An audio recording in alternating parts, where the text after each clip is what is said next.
سب سے پہلے تو اللہ رب العزت کا فضل جود اور کرم رہا کہ اللہ رب العزت نے رمضان کا مہینہ ہمیں نصیب کیا، اس لیے کہ یہ بڑی سعادت کی بات ہے۔ یاد رکھیے نبی اکرم صلی اللہ علیہ وسلم کا زمانہ تھا، ایک حدیث کا مفہوم ہے، اور آپ صلی اللہ علیہ وسلم کے زمانے میں ایک صحابی نے خواب دیکھا، اور خواب میں دیکھا کہ ایک صحابی شہید ہوئے تھے، اور اس کے ایک سال بعد دوسرے صحابی کی بیماری سے یا طبعی موت ہوئی، مطلب شہادت نہیں ہوئی، عام طور سے جیسا انسان انتقال کر جاتا ویسا ہوا، لیکن انہوں نے خواب میں دیکھا کہ جو طبعی طریقے سے انتقال کر گئے اور ایک سال بعد انتقال کر گئے وہ جنت میں شہید سے پہلے جا رہے ہیں۔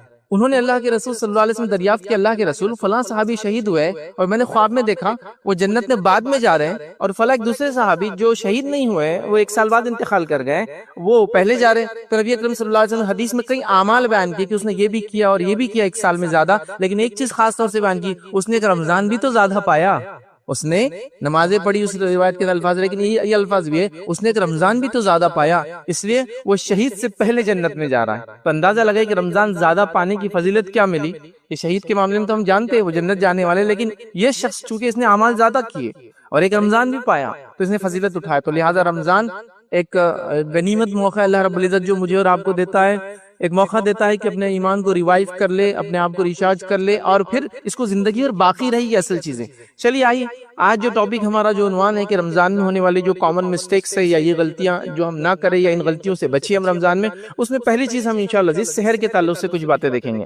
سحری جس کو عام زبان میں بولتے ہیں، سحور یاد رکھیں، لیکن وہ سحر بولے تو زیادہ اردو میں اسی طرح سے لوگ سمجھتے ہیں۔ بہرحال تو سحر میں جو ہوتی ہے مسٹیکس یاد رکھیے، ان غلطیوں کو ہم دیکھنے کی کوشش کریں گے تاکہ یہ مسٹیکس ہم سے کم از کم سحر کے معاملے میں نہ ہو، چونکہ سحر روزے کی ابتدا ہے یاد رکھیں۔ اس کے بعد موقع ملا تو ہم روزے کے دوران اور پھر افطار کے تعلق سے کچھ غلطیاں دیکھنے کی کوشش کریں گے اور ان غلطیوں سے اپنے آپ کو ہم بچانے کی جو ہے کوشش کریں گے۔ تو آئیے پہلی غلطی جو سحر کے تعلق سے ہم سے ہوتی یاد رکھیے وہ یہ ہے کہ رمضان کے روزوں کا یہ مسئلہ یاد رکھیے، آپ اس کو سمجھ لیں کہ اس کی نیت فجر سے پہلے کرنا ضروری ہے، فجر سے پہلے کرنا ضروری یاد رکھیے۔ فرض روزوں میں اس کی نیت کرنا ضروری ہے، نفل روزوں کا معاملہ یہ ہے کہ آپ صبح اٹھ جائیں نیند میں سے اور کچھ کھایا پیا نہ ہو اور حالات لگے کہ اب روزہ رکھ لینا چاہیے تو آپ رکھ لے سکتے ہیں، کوئی مسئلہ نہیں اس کے، مطلب فجر کے بعد بھی نبی اکرم صلی اللہ علیہ وسلم ایک بار دوا اٹھے فجر کے بعد اپنے بیویوں کے پاس بول بھیجایا کہ کچھ کھانے کے لیے، سب نے کہا کچھ بھی نہیں، تو کہا چلو آج میں روزہ رکھ لیتا ہوں، تو آپ نے فجر کے بعد نیت کی اس کے۔ لیکن رمضان کا معاملہ ایسا نہیں، فرض روزوں کا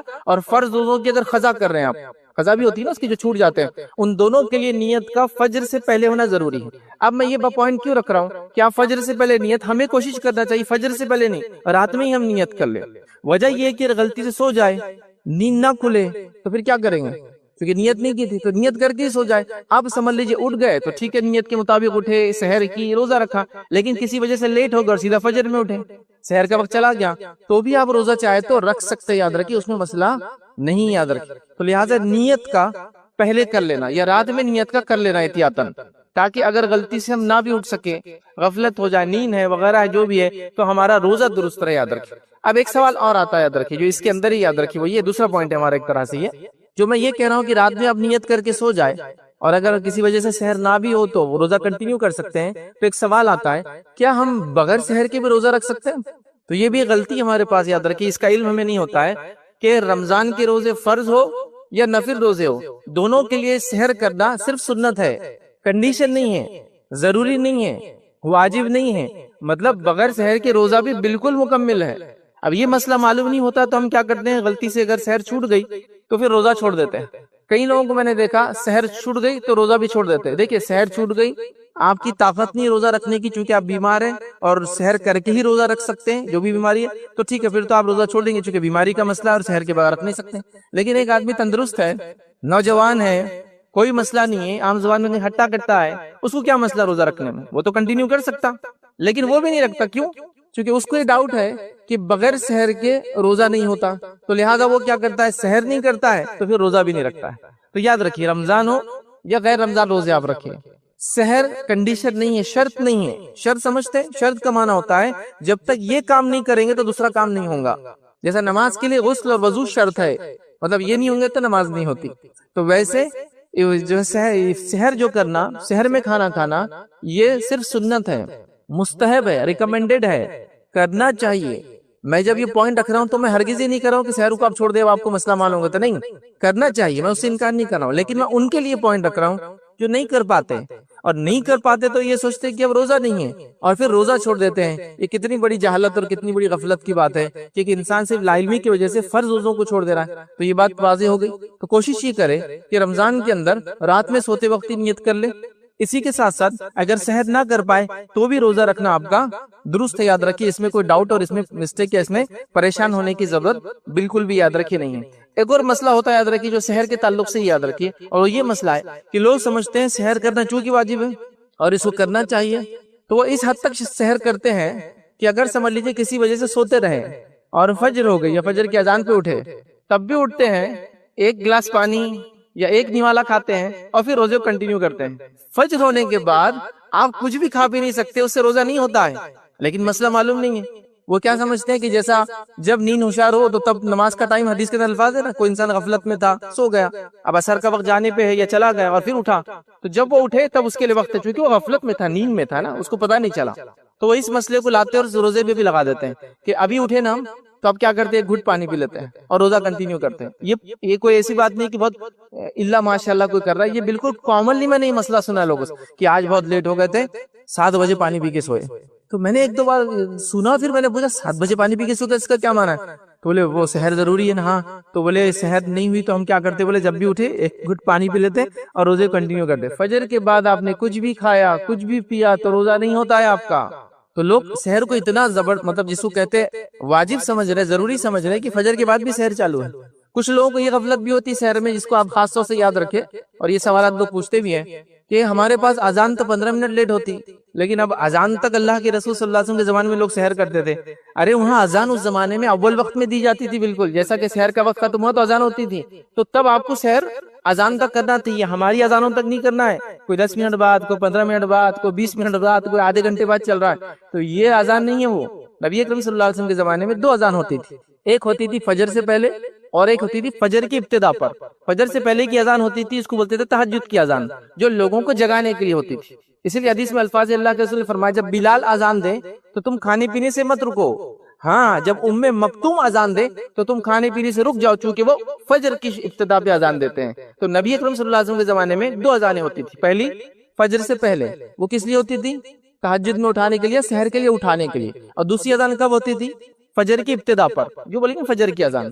پہلی اذان دیتے تھے بلال رضی اللہ عنہ, دوسری اذان دیتے ام مکتوم رضی اللہ عنہ. تو آپ نے کہا بلال کی اذان پہ کھانا پینا مت چھوڑو, ام مکتوم کی اذان پر کھانا پینا چھوڑ دو, چونکہ وہ فجر کی ابتدا پہ اذان دیتے ہیں. تو اس سے ایک اور بات پتہ چلی, نبی اکرم صلی اللہ علیہ وسلم کے زمانے میں فجر میں اٹھانے کے لیے کیا کرتے تھے, اذان دی جاتی تھی. اس کو عام زبان میں تہجد کی اذان بول لیجیے آپ, تو اذان دی جاتی تھی. ہمارے پاس شہر میں اٹھانے کے لیے کیا کیا جا رہا ہے, مطلب ٹریڈیشنلی چلا رہا ہے, مطلب نسل در نسل چلا رہا ہے. کوئی باجے بجا رہا ہے, کوئی ڈھول بجا رہا ہے, کوئی ڈفلی بجا رہا ہے, کوئی الیکٹرک پولز بجا رہا ہے. ہوتا ہے نا آپ کے محلے میں جو ہالو والے پولز آتے ہیں نا, اندر سے خالی آتے لوگ اس کو بجاتے ہیں, وہ گھنٹے کی ایسی آواز کرتے بہت زور سے. تو کوئی پولز کو بجا رہا ہے, کیا کچھ نہیں ہو رہا, مطلب گانے اور بجانے کی آلات بجائے جا رہے فجر میں اٹھانے کے لیے. یا پھر وہ لوگ جو خاندان در خاندان گا گا کر اٹھاتے ہیں وہ آ رہے ہیں اور پتہ نہیں کیا کیا پڑھ رہے ہیں, قوالیاں گا رہے ہیں, ترانے پڑھ رہے ہیں, نعت پڑھ رہے ہیں. سنت موجود ہے, اذان سنت موجود ہے کہ فجر میں اذان دی جاتی ہے, وہ معاف کرنا سحر میں اذان دی جاتی ہے. لیکن اب چونکہ اب سنت کو ماننا تو ہے ہی نہیں ہے, تو طے کر چکے ہم لوگ, جو سسٹم چلے آ رہے ہیں بس وہ چلے آ رہے ہیں. اللہ کے رسول کی واضح حدیث ہے کہ جب بلال اذان دے تو کھانا پینا مت روکو. تو کون سی اذان دے رہے بلال, فجر کی نہیں ہو, وہ سحر کی اٹھانے کے لیے تہجد کی اذان ہے. جب ام مکتوم اذان دے تو کھانا پینا چھوڑ دو, اس لیے کہ فجر میں اذان دیتے ہیں. تو یہاں یہ بھی مسئلہ ہے پاس کہ اٹھانے کے لیے سسٹم شریعت کے موجود ہے, لیکن ہم نے پیرلل سسٹمز نکال دیے جو بہرحال وہ الگ الگ ڈھنگ سے الگ الگ جگہ ہو رہے ہیں. اللہ تعالی ہماری حفاظت کرے. بہرحال تو یہ چل رہا ہے. تو اس بات کو آپ یاد رکھیے, ان مسائل کو سحر کے تعلق سے یاد رکھیے. بھائی سحر میں ایک اور غلطی جو ہم سے ہوتی ہے, غفلت ہوتی ہے, وہ یہ ہے کہ سحر کے وقت جو نیت کا میں نے کہا کہ رات میں سوتے وقت نیت کر لے, سحر میں نیت کر لے, اٹھ گئے تو فرض روزہ ہے نا. تو ایک مسئلہ یہ آتا ہے کہ لوگ نیت کرتے ہیں اور اس کے لیے الفاظ ادا کرتے ہیں. دیکھیں نیت کیا ہوتا ہے وہ بھی جان لیں. نیت دل کے ارادے کو بولتے ہیں. جیسا مثال, آپ مسجد کی طرف جا رہے ہیں, راستے میں کسی کا گھر نظر آئے جو بڑا غریب آپ کا پڑوسی ہے, محلے والا ہے, آپ نے نیت کر لی کہ اب جمعہ سے جانے کے بعد کچھ خرید کے لا کے اس کو دے دوں گا. تو یہاں آپ نے کیا کیا مجھے بتائیے, جب نیت کیا تو کیا کیا, کسی بازو والے کو پکڑ کے بولا میں نیت کرتا ہوں اس پڑوسی کو اناج دینے کے فلاں فلاں, کچھ بولا آپ نے, نتھنگ. آپ نے دل میں سوچا اور آگے بڑھ گئے, پھر جمعہ پڑھی, پھر دکان گئے, سامان خرید اور دے دیا, اجر مل گیا. نیت کرنے پہ ایک نیکی مل گئی، عمل کرنے پہ پھر آپ کو آگے کے 1 سے 10 اور اس سے آگے کی نیکیاں مل گئی. لیکن یہاں کچھ بولا آپ نے منہ سے نہیں. تو نیت بولتے ہیں دل کے ارادے کو. جب انسان دل میں کسی کام کو سوچتا ہے، اس کو بولتے ہیں عربی میں نیت. اس نے نیت کر لی. تو ہمارے پاس سحر کی نیت کا بھی مسئلہ ہے. اس کے الفاظ لوگ پڑھتے ہیں، مطلب بولتے ہیں نیت لیکن پڑھتے ہیں الفاظ. ٹھیک ہے، اور بہت ایک کامن الفاظ ہے، ہو سکتا ہے میں پڑھنے میں غلطی کروں چونکہ عموماً میں پڑھتا نہیں ہوں. ایک نیت کے لیے ایک الفاظ ادا کرتے ہیں، نویت ان اصوم غدا للہ تعالی من فی رمضان، اور بھی اس کے آگے آگے لمبا لمبا رہتا ہے، الگ الگ جگہوں پہ الگ الگ اس میں الفاظ ایڈڈ ہے. تو دیکھیے نیت دل کا ارادہ ہے. میں نے اس کی مثال بھی دے دی، آپ نے پڑوسی کو غریب کو دینے کی ارادہ کے دل میں سوچ لیا تو یہ نیت. اب آپ گاڑی چلا رہے ہیں، مثال کے طور پہ سمجھانے کے لیے بڑھو، آپ گاڑی چلا رہے ہیں، آپ کو لیفٹ سائڈ جانا ہے تو کیا کرتے ہیں آپ؟ پہلے دل میں نیت کرتے ہیں کہ لیفٹ جانا اور چلے جاتے ہیں. کہ آپ بولتے میں گاڑی کو ٹرن لے رہا ہوں لیفٹ سائڈ اور فلاں ہے، منہ میرا اس کی طرف ہے، اس کی کچھ بھی نہیں کرتے آپ. آپ نے دل میں سوچا، اس کے بعد عمل شروع ہو گیا. آپ نے سوچا رائٹ جانا ہے، دل میں سوچا اور عمل شروع ہو گیا. اسی کو بولتے ہیں عربی میں نیت. اب نیت کے الفاظ روزے میں ہم نے نیت کے الفاظ بنا لیے اور فرض روزے میں یہ کرتے ہیں. نبی اکرم صلی اللہ علیہ وسلم سے یہ الفاظ ثابت ہی نہیں ہیں. جو نویت ان اصوم غدا للہ تعالی من فی، یہ ثابت ہی نہیں ہے، نہ صحابہ سے ثابت. اور سب سے بڑا اس کا مسئلہ کیا معلوم آپ کو پرابلم کیا ہے؟ اس میں عربی بھی غلط ہے. اور نبی اکرم صلی اللہ علیہ وسلم ایسی مسٹیک عربی میں نہیں کر سکتے. یاد رکھیے کیا مسٹیک عربی میں اس کے معلوم، کوئی چھوٹی موٹی مسٹیک نہیں ہے. یہ جو نیت کے الفاظ ادا کر رہے ہیں لوگ، ایک تو ثابت نہیں ہے، ایسا کرنا بھی نہیں ہے، صرف دل کا ارادہ ہے، اور وہ الفاظ بھی غلط ہے. نویت ان اصوم غدا، میں نیت کرتا ہوں کل کے روزے کی. دیکھیے عربی زبان میں جو ابھی گزر رہا ہے آج، اس کو بولتے ہیں الیوم. جو کل گزر چکا یسٹرڈے، اس کو بولتے ہیں الامس. اور جو کل آنے والا ہے ٹمارو، اس کو بولتے ہیں غدن. تو نویت ان اصوم غدا، میں نیت کرتا ہوں کل کے روزے کی. اب مجھے بتائیے رمضان شروع ہوتا ہے تو کب سے شروع ہوتا ہے؟ کب سے شروع ہوتا ہے؟ مغرب سے شروع ہو جاتا ہے نا. تو آپ پہلے روزہ رکھتے ہیں، پہلے سے جو ہے تراویح پڑھتے ہیں، پہلے تراویح پڑھتے ہیں. تو مطلب مغرب میں ہی وہ تاریخ چالو ہو گئی. مطلب ایک رمضان کب چالو ہوا؟ مغرب میں. پھر اس کے بعد عشاء میں تراویح پڑھی، پھر اس کے بعد پہلی سحر کی، پھر اس کے بعد پہلا روزہ رکھا. مطلب دن چالو ہوتا ہے مغرب سے. اب نیت کیا کر رہے ہیں آپ؟ فجر میں کر رہے ہیں، اور نیت کیا کرے؟ کل کے روزے کی. ایڈوانس نیت چل رہی ہے ایک دن. نویت اصوم غدا، مطلب روزہ رکھ رہے 1 نمبر کا، نیت کرے 2 نمبر کے روزے کی، پھر دوسرے روزے میں کرے تیسرے روزے کی نیت، تیسرے روزے میں کرے چوتھے. تو اس میں عربی کی بھی مسٹیک ہے. تو یاد رکھیے ایک تو سنت سے ثابت نہیں، بس یہی کافی تھا ہمارے لیے. اس پر یہ عربی عبارت بھی صحیح نہیں یاد رکھی. جس نے بھی بنایا جلد بازی میں بنا لیا کہ بھائی آپ لوگوں کو نیت دینا، چلو لکھ دو کل کے روزے کی، چونکہ اس کو اگر آج رات ہے تو آج ابھی ہے، اور دن جو فجر آئیں گی تو کل شروع ہوں گا، ویسے نہیں ہے. تو اس میں عربی کی مسٹیک ہے. تو آپ کو الفاظ ادا نہیں کرنا نیت کے لیے. کیا کرنا ہے؟ دل میں ارادہ کہ روزہ رکھنا ہے بس. اور روزہ کس کے لیے؟ اللہ کے لیے ہوتا، کوئی چیز کی بولنے کی ضرورت نہیں. اور یاد رکھیے ہر عمل سے پہلے جو حدیث کے الفاظ انما الاعمال بالنیات، اعمال کا انحصار نیتوں پر ہے، اس کا معنی یہی ہے دل میں ارادہ کرنا. ٹھیک ہے، دل میں ارادہ کرنا ہی اس کا معنی ہے. کہیں بھی آپ کو الفاظ ادا نہیں کرنا. یاد رکھیں اس بات کو آپ سمجھ لیں، اس کو ذہن نشین کر لیں، ورنہ اتنی جس کو کہیں گے اہم عبادت ہے کہ اللہ کے رسول صلی اللہ علیہ وسلم فرمایا جس نے رمضان کے روزے رکھ لیے اس کی مغفرت اللہ تعالیٰ کر دیتا ہے. اس عمل کی ابتدا بھی ہم ایک رانگ چیز سے، ایک غلط چیز سے، غلط دعا سے اس کو شروع کر رہے ہیں. یاد رکھیے تو لہٰذا ہم کو دل میں ارادہ کرنا ہے، یہ اس کو نیت کہتے ہیں. یاد رکھیے اور یہی انشاءاللہ عزیز کافی ہوتی ہے. اسی طرح یاد رکھیے سحر میں غفلت جو ہم سے ہوتی ہے، یاد رکھیے وہ یہ ہے کہ سحر کے وقت ہم اٹھتے ہیں اور یہ بہت پرائم ٹائم ہے دعا کے لیے. اب دعا میں آپ اپنی حاجت بھی پوری کروا لیجئے، دعا میں آپ اپنی مغفرت بھی کرا لیجئے، دعا میں آپ اپنی بیماری کو دور کروا لیجئے. دعا بہت پرائم ٹائم ہے. عموماً یہ ٹائم پورا سال رہتا ہے، لیکن پورا سال تو ہم اٹھتے نہیں اس وقت جو سحر کا وقت ہوتا ہے. خصوصاً ہم رمضان میں تو سب اٹھتے ہیں، لیکن ہماری غفلت یہ ہوتی ہے کہ اس ٹائم کو ہم دعا کے لیے خاص نہیں کر رہے ہیں، توبہ کے لیے خاص نہیں کر رہے ہیں، استغفار کے لیے خاص نہیں کر رہے ہیں. اٹھتے اور صرف سحر کرتے ہیں. جلدی بھی اٹھ گئے تو کوئی یہ کام نہیں کرتا، اور دیر سے اٹھا بھی تو کام، مطلب بس اس کو سحر کا وقت ہی سمجھتے ہیں، صرف کھانے کا وقت سمجھتے ہیں، جبکہ یہ پرائم ٹائم ہے پورے لائف کا. صحیح بخاری اور صحیح مسلم کی روایت ہے، نبی اکرم صلی اللہ علیہ وسلم فرمایا یہ ہر مصیبت زدہ، ہر دکھ جس کو کہیں گے دکھ جو انسان دکھ سے گزر رہا ہے، ہر تکلیف اور بیماری سے گزرنے والے انسان سب کے لیے وقت ہے. کیا وقت ہے؟ یاد رکھیے بڑا اہم ٹائم. لوگ پوچھتے کس وقت دعا کرے تو قبول ہوتی ہے، تو یہ وقت ہے دعا قبول ہوتی ہے. کون سا وقت؟ سحر کا وقت، فجر سے پہلے کا وقت، رات کا تیسرا پہر بولتے ہیں اس کو، جو اس وقت وہ کرنا چاہیے. دن میں جو ہے 12 پہر ہوتے ہیں، یاد رکھیے یہ تیسرا پہر ہے رات کا. یہ ابتدا ہو رہی ہے، مطلب رات شروع ہو رہی ہے نا مغرب سے، تیسرا پہر ہے، آخری پہر ہے. اب آئیے اس کے تعلق سے نبی اکرم صلی اللہ علیہ وسلم کیا فرماتے ہیں؟ ہمارا بزرگ پروردگار جو ہے رب ہر رات آسمانی دنیا پہ نزول کرتا ہے، ہر رات آسمانی دنیا پہ نزول کرتا ہے. اور جب رات کے آخری تہائی باقی رہ جاتی ہے اور ایک آواز لگائی جاتی ہے کوئی ہے جو مجھ سے دعا کرے اور میں قبول کر لوں؟ اللہ آواز لگانے لگا تھا، جاؤ آواز لگاؤ. کہ آواز لگاؤ کہ کوئی ہے جو مجھ سے دعا کرے اور میں قبول کروں، پھر فرماتا ہے کوئی ہے جو مجھ سے مانگے اور میں عطا کروں، پھر آواز لگائی جاتی ہے کوئی ہے مجھ سے مغفرت طلب کرے اور میں اسے معاف کر دوں، اور یہ ہر رات ہوتا ہے۔ لیکن اب ظاہر سی بات ہے ہر رات تو ہم جاگتے نہیں ہیں، رمضان میں تو بہت ہی زیادہ ہم اس وقت تو بالکل روزہ جو بھی رکھ رہا ہے سب اٹھتے ہیں، تو اس وقت غفلت نہ برتے ہیں، اس وقت کو دعا کے لیے، مغفرت کی دعا کے لیے، اس وقت کو توبہ کے لیے، اس وقت کو استغفار کے لیے۔ اور قرآن میں 2 سے 3 مرتبہ اللہ رب العزت نے فرمایا کہ مومنوں کی صفت یہ ہے کہ وہ سحر کے وقت میں استغفار کرتے ہیں، مومنوں کی صفت ہے۔ خواتین کو میں نے دیکھا 2 بجے 3 بجے سے اٹھ جاتی ہے سحر بنانے کے لیے، استغفار کے لیے تو کچھ بھی نہیں ہے، کام کرتے کرتے چالو رہ سکتا ہے وہ، استغفار کے لیے کوئی خاص گھڑی کوئی وقت کچھ بھی نہیں، استغفر اللہ استغفر اللہ، تو یہ تو آٹا گونتے وقت بھی ہو سکتا ہے، کھانا بناتے وقت بھی ہو سکتا ہے نا، تو یہ ذکر چالو رہ سکتا ہے اللہ سے، اور اتنے پرائم ٹائم، اتنے افضل وقت میں، لیکن ہم کو اس کی چونکہ اہمیت بتائی نہیں جاتی۔ سحر مطلب صرف کھانا اور کھانا، اس کا ہم کچھ بھی فائدہ نہیں اٹھاتے ہیں۔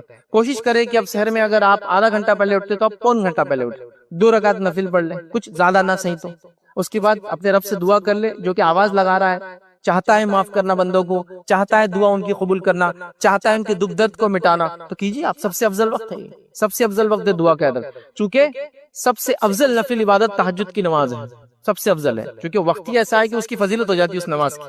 اسی طرح اس وقت کی دعا، توبہ، استغفار، یہ بھی اہم یاد رکھ، لیکن ہم روز اٹھتے ہیں سحر میں، لیکن اس وقت کا فائدہ نہیں اٹھا رہے، تو اب سب لوگ کوشش کریں اس کا فائدہ اٹھائے، اور استغفار کے خاص طور سے استغفر اللہ، بس اتنا استغفر اللہ اتنا ہی آپ پڑھیں، استغفر اللہ۔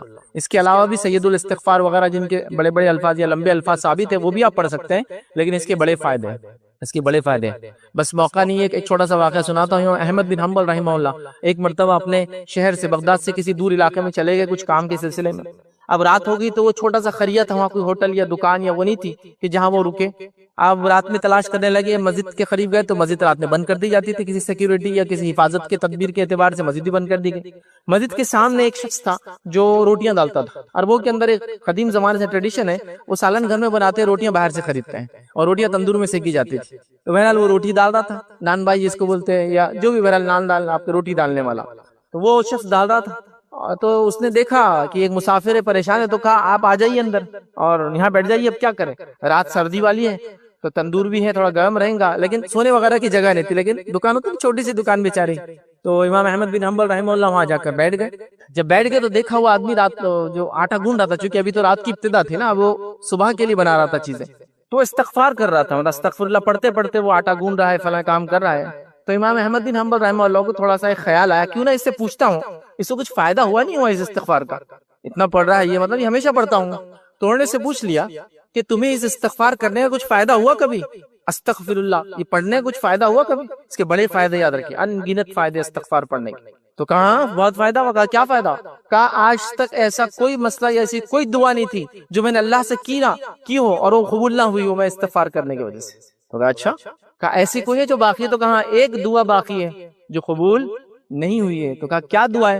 تو کہا ہمارے زمانے کے بڑے امام ہیں، ان کا نام امام احمد بن حنبل ہے، خواہش ہے کہ میں ان سے ملوں، لیکن آج تک ان سے ملاقات میری نہیں ہوئی، اور میں اپنا بزنس چھوڑ کر بغداد نہیں جا سکتا ان سے ملنے کے لیے، چونکہ چھوٹا موٹا آدمی تھا، ایک دن 2 دن بھی سفر کرے گا تو اس کی بزنس تجارت مار کھا جائیں گے، بیوی بچے ڈیپینڈ ہے اس پر۔ تو دیکھیے اللہ تعالیٰ نے امام احمد بن حنبل کو بھی اس سے ملا دیا، استغفار کی برکتیں یاد رکھی، تو بڑی برکت، جس کو کہیں گے برکت والا لفظ ہے یہ استغفر اللہ، اتنا ہی پڑھیے آپ، زیادہ یاد بھی نہیں تو، اور یہ ہماری مصیبتیں، دکھ، تکلیف، پریشانیاں، بیماری سب کچھ دور کر سکتا ہے، یاد رکھیے اللہ تعالیٰ نے یہ ساری تاثیرات دی ہے، یاد رکھیے۔ تو بہرحال سحر روز کر رہے ہیں، 1 مہینہ کر رہے ہیں، لیکن یہ الفاظ نہیں آ رہے، یا پھر جو لوگ قضا روزے رکھتے ہیں، یاد رکھیے قضا روزے کے لیے بھی اٹھتے ہیں نا، اس کے لیے بھی نیت ضروری تب بھی کی، تو سحر میں جب بھی اٹھے آپ، بہرحال یہ عام ہے، سال بھر کے لیے کیجیے آپ، لیکن رمضان میں تو ہم اٹھتے ہی، اس لیے میں نے کہا کہ خاص اس وقت کو ہم لوگ ضائع کر دیتے ہیں، ویسٹ کر دیتے ہیں، برباد کر دیتے، یاد رکھیے، اور اس کا فائدہ نہیں اٹھا پاتے، تو لہٰذا کوشش کریں کہ اس کا ہم فائدہ اٹھائے، اس وقت کا دعا کرے، توبہ کرے، استغفار کرے۔ اور ویسے بھی تہجد کی نماز کی فضیلت میں ایک فضیلت کیا ہے معلوم آپ کو؟ کیونکہ سب سے افضل نفل عمل ہے، اس کی فضیلت کیا ہے کہ یہ بیماریوں کو دور کرتی ہے نماز۔ روایت کے اندر کئی الفاظ ہیں کہ تم رات کی نماز پڑھا کرو، یہ تم سے پہلے کے نیک لوگوں کا شیوا تھا، اس رات کی نماز کی وجہ سے تمہارے گناہوں کو معاف کرتا ہے، تمہاری بیماریوں کو دور کرتا ہے، یہ الفاظ بھی حدیث کے اندر ہے۔ تو سحر کے وقت، مطلب رات میں تہجد پڑھنا، جو سحر کے وقت خاص ہے، تہجد کا وقت عشاء کے بعد چالو ہو جاتا ہے، لیکن یہ افضل وقت ہے، اس وقت تہجد پڑھنے سے بیماریاں دور ہوتی ہیں۔ کتنے لوگ جو بیماری سے پریشان ہیں، کتنے لوگ ہیں جو یہ کہہ رہے ہیں اللہ ہماری نہیں سن رہا، نعوذ باللہ. آپ سنائیے تو صحیح اللہ تعالیٰ، پکاریے تو صحیح جیسا پکارنا چاہیے، کوشش تو کیجیے جیسا اس کا حق ہے، اور اللہ تعالیٰ سب کی سنتا ہے، یاد رکھیے. یہ بڑی غلط فہمی ہوتی ہے. آئیے چھوٹا سا واقعہ سنا تو کہ اللہ تعالیٰ کیسے سنتا ہے. نبی اکرم صلی اللہ علیہ وسلم فرماتے ہیں سلیمان علیہ السلام کا زمانہ ہے اور بارش نہیں ہوئی کافی زمانے تک، تو آپ نے اپنا لاؤ اور لشکر لیا اور چل پڑے نماز استسقاء کے لیے کہ اب بارش کے لیے نماز پڑھیں گے، اور اپنے لاؤ لشکر کو لے کر چل پڑے. جب راستے میں چل رہے تھے تو آپ نے سب سے کہا کہ واپس چلو، ہم کو واپس جانا ہے. تو لوگوں نے کہا اللہ کے نبی سلیمان ابھی تو نماز نہیں ہوئی، ہم تو نماز کے لیے جا رہے تھے نا استسقاء، نماز نہیں ہوئی اور آپ واپس چلنے کا حکم دے رہے. تو کہا جب ہم راستے میں جا رہے تھے تو میں نے ایک چوٹی کو دیکھا، وہ پیٹھ کے بل لیٹی تھی، اپنے پیروں کو آسمان کی طرف اس نے کیا تھا اور اللہ سے اس نے دعا کی، اللہ تعالیٰ نے اس کی دعا سن لی. اب ہم کو دعا کرنے کی مطلب نماز استسقاء کی ضرورت نہیں ہے، بارش ہونے والی ہے. سمجھ رہے ہیں بات کو؟ تو اللہ تعالیٰ تو چوٹیوں کی بھی سنتا ہے، جانوروں کی بھی سنتا ہے. بس مسئلہ یہ ہے کہ مانگنا آئے مانگنے والے، مانگنے کا طریقہ ہے، مانگنے کے وقت ہے، مانگنے کا جس کو کہیں گے مخصوص وقت بتائے گئے، اوقات بتائے گئے، لیکن ہم لوگوں کو وہ نہیں. ہم کھا کچھ بھی رہے، پی کچھ بھی رہے، زندگی کیسی بھی گزارے، فکر اللہ تعالیٰ سنتا نہیں. اللہ سب کی سنتا ہے. یہ الگ بات ہے کہ جو مانگا کبھی وہ دے دیتا ہے، جو مانگا کبھی اس کے بدلے کوئی مصیبت کو اتنی دور کر دیتا ہے، اور کبھی جو مانگا اس کے بدلے آخرت میں اجر دینے والا ہے. تو سننا تو ہے ہی اس نے، یہ بات طے ہے. سمجھ رہے بات کو؟ تو لہٰذا اس چیز کو بھی ہم سمجھیں. تو سحر کا وقت بڑا اہم ہے، تو اس وقت کو ہم ضائع کر رہے ہیں. خاص طور سے یہ سحر تو کر رہے ہیں لیکن توبہ نہیں کر رہے ہیں، استغفار نہیں کر رہے ہیں، نماز نہیں پڑھ رہے ہیں. اور جو عورتیں ہیں جو نماز نہیں بھی پڑھتی ہے ان حالات کے اندر بھی ہے، تو استغفار کو تو کوئی ممانعت ہے ہی نہیں.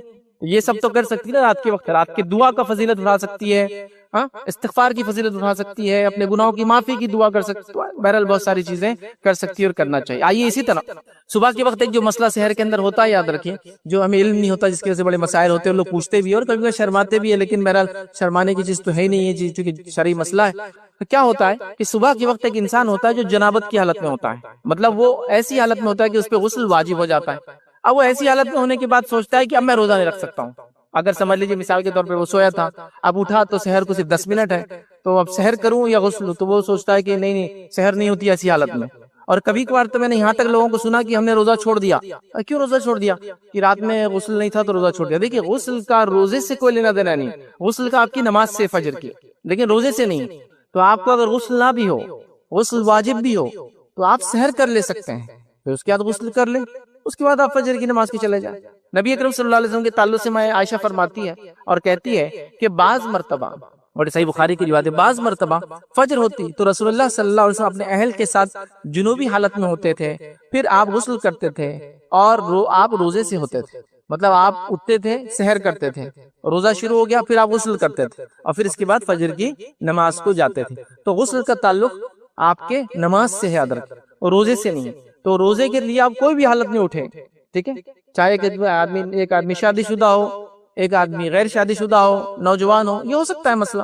تو کیا کرنا ہے؟ اس کو صرف اس کو سحر کرنا ہے، غسل لینا ہے، اس کے بعد نماز کو آپ چلے جانا ہے. تو روزے کا تعلق غسل سے نہیں ہے. مطلب سحر بھی لوگ کرتے نہیں، اگر غسل نہیں ہے تو کر بھی لے تو سمجھتے ہیں روزہ باطل ہے، کمزور ہے، ناقص رہیں گا آج کل. ایسا کچھ بھی نہیں. اب اسی میں ایک مسئلہ، ایک پوائنٹ جوڑ دیتا ہوں، وہ یہ ہے کہ ایک انسان شادی شدہ ہے، غیر شادی شدہ، جوان ہے، بوڑھا ہے، مرد ہے، عورت ہے، بچہ ہے، وہ سو گیا. اب ہوتا ہے فجر کا تو سو جاتا ہے انسان، سو گیا اور اس کا احتلام ہو گیا، مطلب پھر غسل واجب ہو گیا.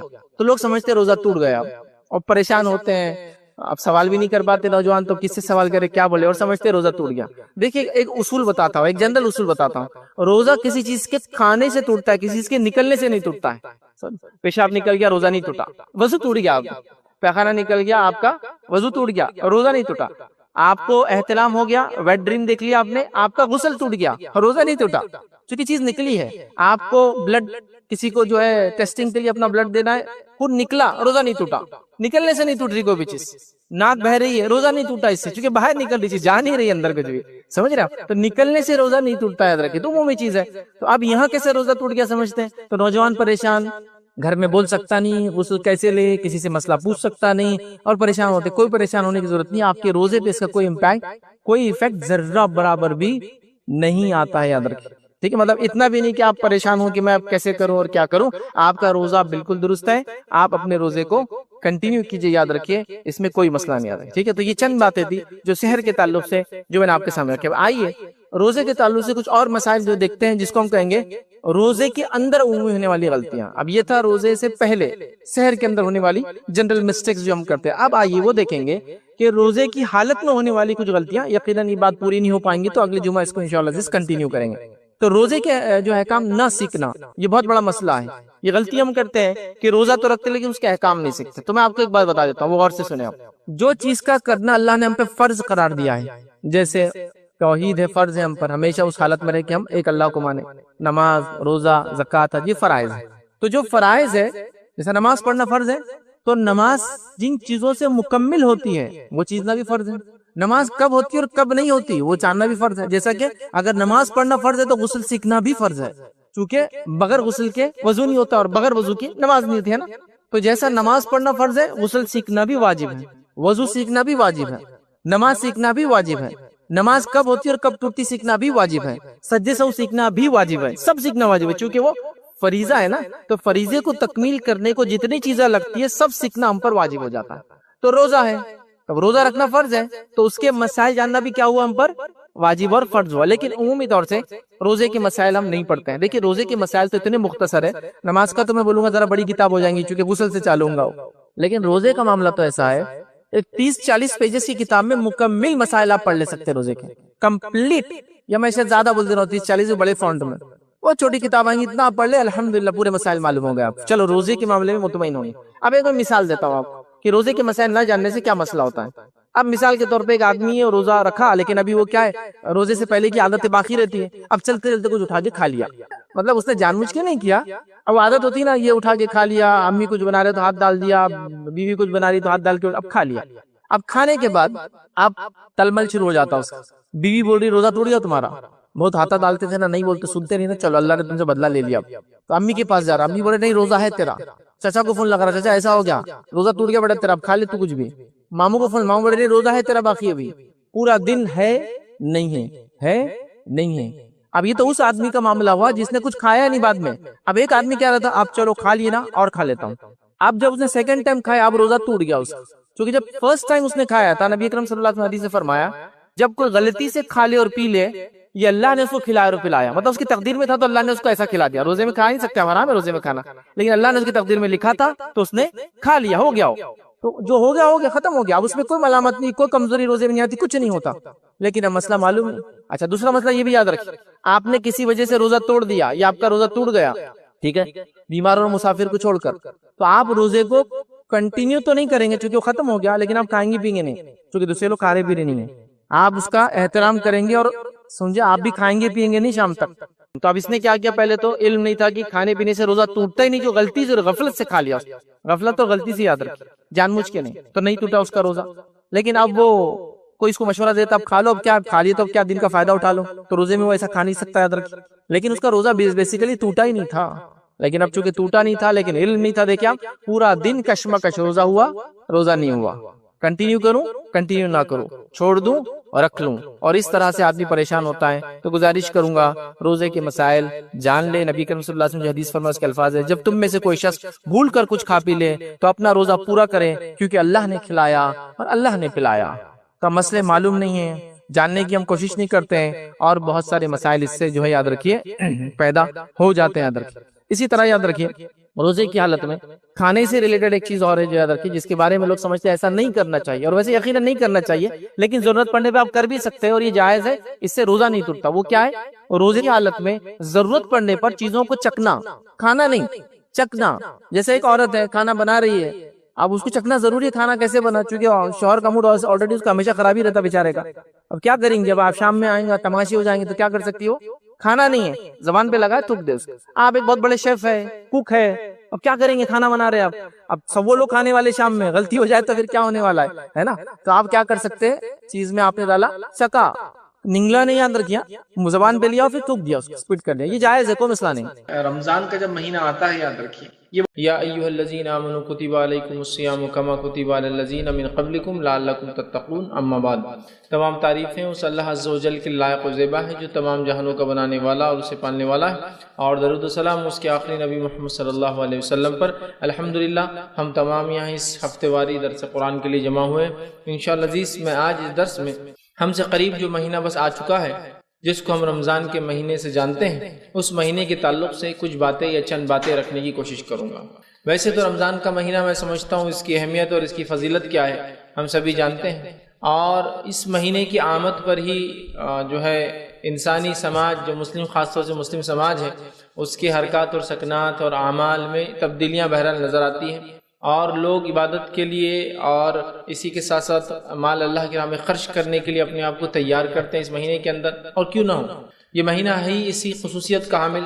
بہت سارے علماء یہ لکھتے ہیں کہ اس مہینے کا جو نام رمضان ہے وہ جو عربی کا لفظ رمضان سے آتا ہے، جس کا معنی ہوتا ہے ختم کر دینا یا مٹا دینا، مطلب یہ ایک ایسا مہینہ ہے جو گناہوں کو ختم کر سکتا ہے، ہمارے گناہوں کو ہم سے مٹا دے سکتا ہے، جس طرح سے آگ جلا کر چیزوں کو ختم کر دیتی ہے، یہ مہینہ بھی ختم کر دیتا ہے، جلا دیتا ہے ہمارے گناہوں کو۔ تو گویا اس مہینے کا نام خود ایک بڑا اہم میسج اور پیغام ہمیں دیتا ہے۔ تو بہرحال یہ مہینہ ہم سے قریب ہے، لوگ اس کی تیاریاں کر رہے ہیں، لیکن ایک بڑی افسوس کی بات ہے، امت مسلمہ کی ایک بڑی اکثریت ایسی ہے، میں نہیں کہہ رہا ہوں کہ سارے لوگ، لیکن ایک بڑی اکثریت ایسی ہے جو اس مہینے کے فضائل کے تعلق سے بالکل ناواقف ہے، اور جس کا نتیجہ یہ ہوتا ہے کہ جب یہ مہینہ آ بھی جاتا ہے، رمضان کا مہینہ آ گیا، کچھ تو بھی اب تھوڑا سا روٹین ہٹ کر کرنا ہے، بس اتنا سمجھ میں آتا ہے، لیکن اس سے ہٹ کر اس کی ایکچوئل فضیلت کیا ہے، کیا فائدے اس مہینے سے ہم اٹھا سکتے ہیں، وہ ہم نہیں سیکھنا چاہتے یا وہ ہم نہیں جانتے ہیں، جس کے نتیجے میں ہوتا یہ کہ مہینہ سال در سال ہماری زندگیوں میں آتا ہے، مطلب ہر سال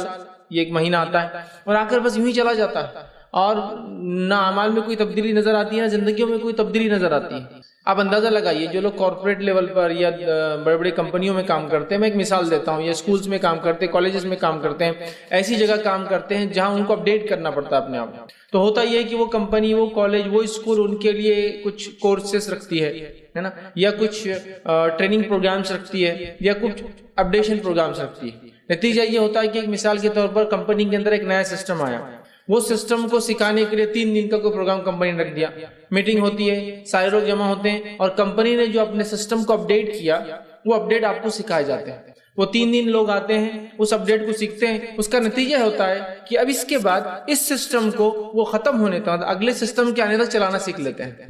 مثال کے طور پر آج سمجھ لیجیے ایک نیا سسٹم اپڈیٹ ہوا، 3 دن کی ٹریننگ دی گئی، اس کے بعد یہ سسٹم 2 سال 3 سال 4 سال 5 سال جب تک وہ سسٹم، وہ آپریٹنگ سسٹم، وہ چیز اس کمپنی میں رہیں گی، تب تک کے لیے وہ آدمی اپڈیٹ ہو گیا۔ تو 3 دن کے پروگرام نے یہ تبدیلی لائی اس امپلائی کے اندر، اس کام کرنے والے کے اندر، کہ وہ پرماننٹلی اپڈیٹ ہو گیا اس سسٹم کے بارے میں، اس کے ختم ہونے تک، مطلب اگلے نئے سسٹم آنے تک۔ تو 3 دن کی ٹریننگ یہ کمال دکھاتی ہے۔ آئیے ایک اور مثال لے لیجیے، آگے بڑھتے ہیں اس چیز کو لے کر کہ ٹریننگ کیا ہوتی ہے، تبدیلی کیسی آتی ہے جب انسان کو ٹریننگ دی جاتی ہے، کسی چیز کے لیے مشق کرائی جاتی ہے۔ دوسری مثال لے لیجیے، آپ چاہتے تھے کہ گاڑی چلانا آپ سیکھیں، فار ایگزامپل 2 ویلر تو نہیں، 2 ویلر عام طور سے لوگ گھروں پہ سیکھ لیتے ہیں، لیکن 4 ویلر ہے جو کہ آپ کے پاس اویلیبل نہیں ہے۔ آپ ایک ڈرائیونگ اسکول میں جاتے ہیں، اسکول میں جانے کے بعد آپ، میں سمجھتا ہوں 15 days to 20 days یا 30 days کا ہارڈلی کورس ہوتا ہے، اور بہت ہی ڈم انسان ہوگا، بہت ہی جس کو ہم کہیں گے مطلب وہ انسان کمزور ہوگا جو مہینے بھر بعد بھی گاڑی نہ سیکھ سکے۔ آج کل تو دیکھیے آپ بچوں کو گھر میں ہے تو آدھا ٹریننگ تو وہاں مل جاتی ہے، پھر 1 سے 2 3 بار 10 بار چلا لیے تو آ جاتی ہے نا، ایسا ہوتا ہے۔ 2 ویلر کے معاملے میں تو اس کی بھی ضرورت نہیں ہوتی، محلوں میں سیکھ لیتے ہیں ہمارے بچے، ٹھیک۔ تو آپ دیکھیے، تو 1 month کی ٹریننگ ہوئی، اس کے بعد ماشاءاللہ آپ نے کار چلانا سیکھی۔ اب جب تک آپ اپنے عقل اور ہوش اور حواس میں ہیں، گاڑی چلانا آپ نہیں بولتے ہیں۔ اب جب تک آپ اپنے عقل میں اور ہوش اور حواس میں ہیں، سینسز آپ کے باقی ہے، آپ گاڑی چلانا نہیں بولتے۔ تو 1 مہینے کی ٹریننگ نے یہ تبدیلی لائی کہ زندگی بھر کے لیے لائف ٹائم آپ نے گاڑی چلانا سیکھ لی، ٹریننگ مشق کروائیں گے۔ اب آئیے میں رمضان کی مثال لے رہا ہوں اب یہاں، رمضان بھی ایک ٹریننگ ہے، تاکہ اگر سال بھر ہم میں کوئی کمزوریاں اور کوتاہیاں آ گئی ہو تو اس 1 مہینے میں اس کو کمپنسیٹ کر دے، اور اگلے کی ہم تیاری کر لے کہ اپنے اعمال کو ہم اضافہ کر لیں۔ تو رمضان ایک 30 days کی ٹریننگ دی جا رہی ہے، اور یہ اسلامی کیلنڈر کے اعتبار سے 9واں مہینہ ہوتا ہے اسلامی کیلنڈر کا، اور 1 مہینے کی مطلب اپروکسیمیٹ 29 یا 30 ڈیز، مطلب جو بھی اس میں ہوتا ہے، ایک مہینہ اسلامی اعتبار سے 1 مہینے کی ٹریننگ ہے. لیکن کتنے افسوس کی بات ہے، اس 1 مہینے کی ٹریننگ اور مشق سے جو مسلمان گزرتا ہے، جب وہ چاند دکھ جاتا ہے تو ایسا گزرتا ہے اس ٹریننگ سے کہ جس کے نتیجے میں اس کو دیکھ کر رشک آتا ہے کہ ماشاءاللہ سبحان اللہ الحمدللہ کیا تبدیلیاں ہیں. لیکن 30 ڈیز جو ہی یا 29 ڈیز جو ہی گزرے، مہینہ ختم ہوا اور چاند نظر آیا دوسرا، پھر ایسی تبدیلی آ جاتی ہے کہ لوگ بولتے سبحان اللہ یہ وہ انسان تھا کہ جو ابھی دکھ رہا تھا 1 دن پہلے. آپ سمجھ رہے بات کو میں جو بتانا چاہ رہا ہوں کہ 3 دن کی اور 30 دن کی ٹریننگز ایک انسان پر ایک سسٹم کے ختم ہونے تک اور ایک انسان پہ اس کی زندگی ختم ہونے تک سکھا دے رہی ہے، اس کو ہمیشہ کے لیے اس کا عادی بنا دے رہی ہے. تو کیوں یہ 30 ڈیز کی ٹریننگ یا ایک 1 منتھ کی ہماری اسلامک ٹریننگ جو ہم کو رمضان میں ملی، وہ ٹریننگ کا اثر ایک دن میں کیسے ختم ہو جاتا ہے؟ یہ تعجب اور امیزنگ چیز ہے. 3 دن کی ٹریننگ سسٹم کے ختم ہونے تک آپ کو اپڈیٹ کر رہی ہے. 30 دن کی ٹریننگ زندگی بھر کے لیے آپ کو گاڑی چلانا سکھا دے رہی ہے. ٹیچرز جو ہوتے ہیں اسکول کالجز کے اندر، ان کو 2-2 3-3 دن کے ان کے ٹریننگ پروگرامز ہوتے ہیں، وہ ان کی زندگی کو چینج کر دیتے ہیں. تو سوال یہ 30 ڈیز کا ایک پروگرام جو اللہ رب العزت نے بائی ڈیفالٹ امت مسلمہ کو ہمیشہ کے لیے دے دیا، وہ پروگرام کو اتنا ہم لائٹلی کیسے لے رہے ہیں، اتنا آسان کیسے لے رہے ہیں کہ 30 دن ہم مسلسل ماشاءاللہ نمازوں کی پابندی کر رہے ہیں، زکوٰۃ اور صدقات کی ہم پابندی کر رہے ہیں، اور تمام وہ اعمال جس سے اللہ راضی ہوتا وہ کر رہے ہیں، اور 30 دن گزرنے کے بعد کایا ایسی پلٹ جاتی ہے، زندگی ایسی تبدیل ہو جاتی ہے کہ کچھ ہوا ہی نہیں تھا، کچھ ہوا ہی نہیں تھا. ایک چاند دکھا، اور میں بار بار کہتا ہوں، بہت سے لوگ کہتے ہیں کہ آپ بہت برا کہتے ہیں، ہارش کہتے ہیں، اس طریقے سے نہیں بولنا چاہیے، کہ ایک چاند امت مسلمہ میں ایسی تبدیلی لاتا ہے کہ راستے بند ہو جاتے ہیں نماز کے لیے، اور ایک چاند پھر اگلا آتا ہے ایسا کرتا ہے کہ امام کو مصلی ڈھونڈ کر لانا پڑتا ہے. پہلا چاند وہ جب رمضان شروع ہوتا ہے، راستے نہیں پورتے ہیں، مطلب مسجدیں تو ختم ہوگی، راستے بھی نہیں پور رہے ہیں، راستوں پہ شطرنجی اور چٹائیاں ڈال کے نمازیں ہو رہی ہیں. اور پھر ایک چاند پھر نکلتا ہے جو عید لاتا ہے، ٹریننگ کے خاتمے کا اعلان کرتا ہے کہ اب آپ تیار ہو، آپ نے تقویٰ اختیار کیا، آپ نے ذکر کو اختیار کیا، آپ نے خرچ کرنے کی عادت ڈالی، آپ نے اپنی نظروں پہ کنٹرول رکھا، آپ نے اپنے حلیوں کو سدھار لیا تھا، آپ نے اپنے اعمال اور افعال کو سدھار لیا تھا، آپ نے اپنے معاملات کو سدھار لیا تھا. پھر کیوں ایسا ہوا کہ وہ چاند دیکھتے ہی جب 31واں دن، اگر 31 کا اگر مہینہ تھا اور اگر 29 کا 30واں دن نکلا، ایک ایسی تبدیلی آئی کہ جیسے کہ ایک چاند مطلب ایک رات کے بعد ایک بھولا کوئی خواب تھا جو گزر گیا. مطلب ایسی کیسی زندگی اتنا ڈائنامک چینج کے ساتھ ہے، جبکہ یہ ٹریننگ دی جا رہی ہے. اللہ رب العزت نے قرآن میں سورہ بقرہ سورہ نمبر 2 میں کیا فرمایا؟ یا ایھا الذین آمنوا کتب علیکم الصیام کما کتب علی الذین من قبلکم لعلکم تتقون. اے لوگو، اے وہ لوگوں جو ایمان لائے ہو، تم پر روزے فرض کیے گئے، تم پر روزے فرض کیے گئے، کتب علیکم الصیام کما کتب علی الذین من قبلکم. اور یہ کوئی نئی بات نہیں، صرف تم ہی نہیں ہو جن پر روزے فرض کیے گئے، تم سے پہلے کے لوگوں پر بھی ہم نے روزے فرض کیے تھے. کیوں؟ لعلکم تتقون، تاکہ تم اللہ کا ڈر اختیار کرو. تو روزوں کا مقصد ہے ٹریننگ دینا. کس چیز کی ٹریننگ دینا؟ لعلکم تتقون، اللہ کا ڈر، پاس لحاظ اختیار. اور اللہ کا تقویٰ کیا ہے؟ کہ ہمارے اس چیز کو بجا لائے جو ہمارا رب ہمیں حکم دیتا ہے، اور ہر حرام کردہ چیز سے اپنے نفس کو بچائے. یہ تقویٰ ہے، لعلکم تتقون، تاکہ تم اللہ کا ڈر پاس لحاظ اختیار کر سکو. تو خود رمضان کے روزوں کی فرضیت کا مقصد اللہ رب العزت بیان کر رہا ہے. اب اگر یہ مقصد ہی حاصل نہ ہوا، تقویٰ کوئی ایسی چیز نہیں ہے جو میں ظاہر کر کے بتا سکوں یا میرے حلیے سے آپ کہہ سکتے کہ میں متقی ہوں، ممکن نہیں. تقوی کے اثرات ہوتے ہیں ظاہری، یہ بالکل بات طے ہے، لیکن ظاہری اثرات سے تقویٰ ہے یہ پتہ نہیں لگایا جا سکتا. اسی وجہ سے نبی اکرم صلی اللہ علیہ وسلم کی موجودگی میں منافقین بھی تھے، آپ کو بذریعہ وہی بتایا گیا یہ منافق ہے. سمجھ آپ؟ اس لیے کہ وہ بھی سارے صحابہ کے جیسا وہ سب کرتے تھے جو صحابہ کرتے تھے، لیکن ان کی کچھ علامتیں، کچھ نشانیاں بتائی گئی. جو کرتے تو ہے لیکن سستی سے کرتے ہیں، کرتے تو ہے دل نہیں ہوتا ہے اس میں، نماز پڑھے سستی سے پڑھ رہے، نماز پڑھے دل نہیں ہے اس کے. علامتیں بتائی گئی، جان دینے کو پیچھے ہٹتے ہیں، خرچ کرنے کو پیچھے ہٹتے ہیں، مسلمانوں کو کچھ برا ہو تو خوش ہوتے ہیں، علامتیں بتائی گئی. لیکن ان کے ظاہر سے نہیں پہچانا جا سکتا تھا کہ یہ مسلمان نہیں ہے. سمجھ رہا؟ تو تقوی کا ایک ظاہری اثر یہ ہے کہ آؤٹر بھی چینجز آتے ہیں، لیکن آؤٹر چینجز سے ہم انر یہ نہیں کہہ سکتے کہ چینج ہو گیا. تقوی دل کی کیفیت ہے. تو رمضان کا مقصد ہے دل کی دنیا بدل دینا، لعلکم تتقون، دل کی دنیا چینج. اس لیے کہ نبی اکرم صلی اللہ علیہ وسلم نے ایک روایت میں کہا التقوی ہا ہونا، التقوی ہا ہونا، التقوی ہا ہونا. تقوی یہاں ہے، دل میں ہوتا ہے. لیکن میں یہ ہرگز نہیں کہہ رہا ہوں کہ اب آپ سب کام دل کا شروع کر جیسا بہت سارے لوگ کرتے، پردہ دل کا، ذکر دل کا، ہر چیز دل کی چل رہی ہے ان کے. نہیں، لیکن تقوی یقیناً یہاں ہے، دل میں. وہ دل کی دنیا بدل جاتی ہے. تو رمضان ہمارے دل کی دنیا کو کیا کرے؟ تبدیل کر دے. لیکن کتنی افسوس کی بات ہے، رمضان آ رہا ہے، رمضان قریب ہے، صحابہ کی تیاریاں چل رہی ہے، رمضان آ رہا ہے. کچھ صحابہ کو اتنا شوق تھا کہ شعبان میں بھی روزے رکھنا شروع کر دیتے تھے. نبی اکرم صلی اللہ علیہ وسلم روکتے تھے آخری وقت میں کہ مت رکھا کرو، کہ ایسا نہ ہو رمضان کے روزوں میں کمزور پڑ جاؤ. کچھ صحابہ کو رمضان کی تیاری شعبان سے شروع کر دیتے، تو نبی اکرم صلی اللہ علیہ وسلم نصف شعبان کے بعد روزے رکھنے سے منع کرتے تھے کہ مت رکھا کرو ورنہ کیا ہو جائے گا، کمزوری آ جائیں گی۔ وہ ٹریننگ لے رہے ہیں کہ رمضان آ رہے ہیں، ہمیں روزے رکھنا ہے، تیار ہو رہے ہیں۔ عمر بن خطاب روکتے تھے رضی اللہ عنہ اس لیے کہ تم کمزور نہ پڑ جاؤ، رمضان نہ چھوٹ جائے کوئی تم سے۔ اتنی جس کو کہیں گے ہمارے اسلاف میں جوش اور جذبہ تھا رمضان آنے سے پہلے۔ آج رمضان ہم پر بھی آتا ہے، ہر سال آتا ہے، لیکن ہم میں کیا جوش و جذبہ آتا ہے، کیا جوش و جذبہ آتا ہے رمضان آنے سے؟ بتائیے۔ رمضان آ گیا تو جو خیالات میرے اور آپ کے ذہن میں چل رہے ہیں نا، اللہ معاف کرے ہم کو، وہ کیا ہے معلوم؟ گھر کا رنگ بہت پرانا ہو گیا، رمضان آ گیا ہے نا، تکیے اور اس کے غلاف کتنے میلے اور پرانے ہو گئے، چینج کرنا ہے، رمضان آ گیا۔ رمضان آ گئے، چنے کی دال پسا کے رکھنا ہے، اس لیے کہ ابھی اس سے بہت ساری چیزیں جو بننے والی ہے بیسن کے ذریعے، وہ سب تیاری ہے۔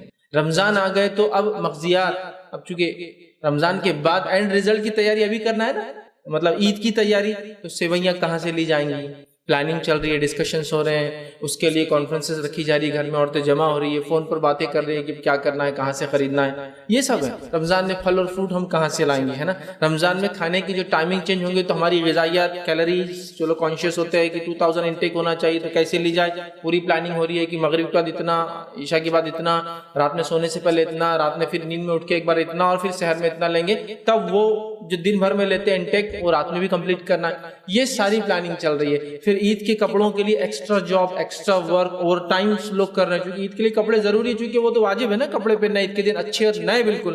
باقی ساری چیزیں تو نہیں ہیں، نماز ہو ٹھیک ہے، رمضان کیسے گزرے، تقویٰ آیا نہیں آیا، لیکن کپڑے تو کم از کم، دل کی دنیا چینج مت ہو، باہری دنیا تو چینج ہونا چاہیے رمضان کے عید کے دن۔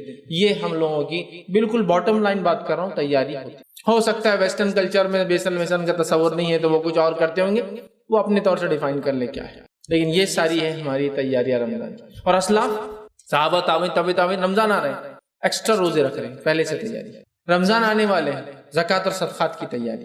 رمضان آنے والے ہیں تو اللہ کے ذکر میں اضافہ کیسا کیا، تیاری۔ رمضان آنے والے ہیں تو راتوں کی نماز کا اہتمام کیسا ہوگا، اس کی تیاری ہے۔ یہ ساری ان کی تیاریاں ہیں۔ تلاوت قرآن کا اضافہ کیسے ہو، آلریڈی وہ لوگ کچھ صحابہ کا حال یہ ہے کہ جلدی قرآن ختم کر دے رہے ہیں، نبی اکرم صلی اللہ علیہ وسلم کہہ رہے ہیں نہیں، کم از کم 3 دن میں کرو، فل اسٹاپ لگا رہے ہیں ان کو، مطلب اتنا جوش، یعنی کم از کم 3 دن، اگر 3 دن سے کم میں کسی نے ختم کیا تو اس نے قرآن کا حق نہیں ادا کیا۔ پھر صحابہ مطلب وہ اس سے کم میں کر رہے تھے تو اس کو بڑھایا گیا، لمٹ کو ایکسٹینڈ کیا گیا، نہیں اتنے کم میں نہیں کرنا چاہیے۔ اندازہ لگائیے کیا جوش تھا، مطلب یہ جوش تھا کہ قرآن ہی، کچھ کی حالت یہ کہ قرآن کے علاوہ بات نہیں کرتے ہیں، مطلب یہ اسلاف کی حالت ہے۔ تو قرآن کی تلاوت ہو رہی ہے، ذکر و اذکار کا اہتمام ہو رہا ہے، خرچ کرنے کا اہتمام ہو رہا ہے، اپنے کام کو کم کیسے کیا جائے اس کی پلاننگ چل رہی ہے کہ اب کم کرنا، اس لیے کیا آ رہا ہے، رمضان آ رہا ہے۔ ہو سکتا ہے اگلا رمضان سمپلی نہ ملے، بالکل ایک دم سیدھی بات ہے، ہو سکتا نہ ملے، تو وہ پوری تیاریاں کر رہے ہیں۔ اور ہمارا حال کیا ہے،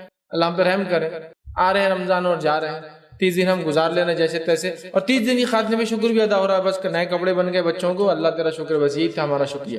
مطلب ایک اگر میں گھر میں باپ ہوں، کمانے والا ہوں، تو میرے لیے سب سے بڑی چیز جو رمضان میں ہو گئی اور وہ سکسیسفل منتھ تھا، بس اللہ تو نے بچوں کو کپڑے دلا دیا، یہ ہوگا، عید اچھی سے ہوگی، شرخرما اچھے سے بن گیا، سیوئیاں اچھا بن گئی، میٹھا اچھا ہو گیا، سب میں نام ہو گیا، گھر کو کلر وغیرہ ہو گیا، ماشاءاللہ، بس یہ میرا رمضان ہو گیا۔ اگلا رمضان پھر تبدیلی لائیں گا، دل کی دنیا میں نہیں، باہری دنیا کو تبدیل کریں گا، گھر کو تبدیل کریں گا، گھر کے غلافوں کو تبدیل کریں گا، پردے تبدیل ہوں گے، پھر وہ تبدیل نہیں۔ ایکچولی ہوا کیا معلوم آپ کو، جس مقصد کے تحت یہ مہینہ دیا گیا تھا وہ ہم نے چھوڑ دیا، ہم اس کو بھول گئے۔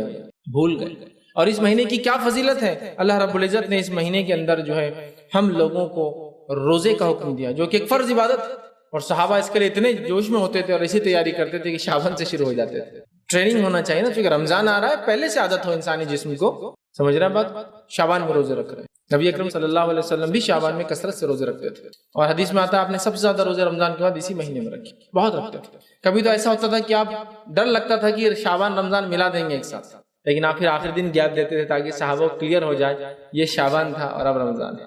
لیکن آپ نے جو ہے ان لوگوں کو منع کیا جو لوگ کمزور ہوتے ہیں یا کمزوری آ سکتی ہے اور شعبان کے روزے رکھ لے تو پھر رمضان کی نہ رکھ پائے، سمجھ رہے ہیں؟ تو یہ جذبہ ہے صحابہ کا، یہ اعمال وہ کر رہے ہیں، یہ اضافہ ہے ان کے اعمال میں، یہ زندگی کی تبدیلیاں ہیں۔ تو اللہ رب العزت نے اس مہینے کو اپنی فرض عبادت روزوں کے لیے چنا، جو کہ اسلام کے ارکان 5 ارکان میں سے ایک رکن ہے، اور اس کا چھوڑنے والا، اس کو نہ رکھنے والے کے لیے بہت خطرناک سزائیں سنائی گئی۔ ہے نا. نبی اکرم صلی اللہ علیہ وسلم فرماتے ہیں میں رات سویا ہوا تھا, دو لوگ میرے پاس آئے, مجھے اٹھا کر ایک پہاڑ پہ لے گئے. اس کی چڑھائی بہت مشکل تھی, میں نے کہا میں نہیں چڑھ سکتا. وہ مجھے بغل سے اٹھا کر اوپر لے گئے.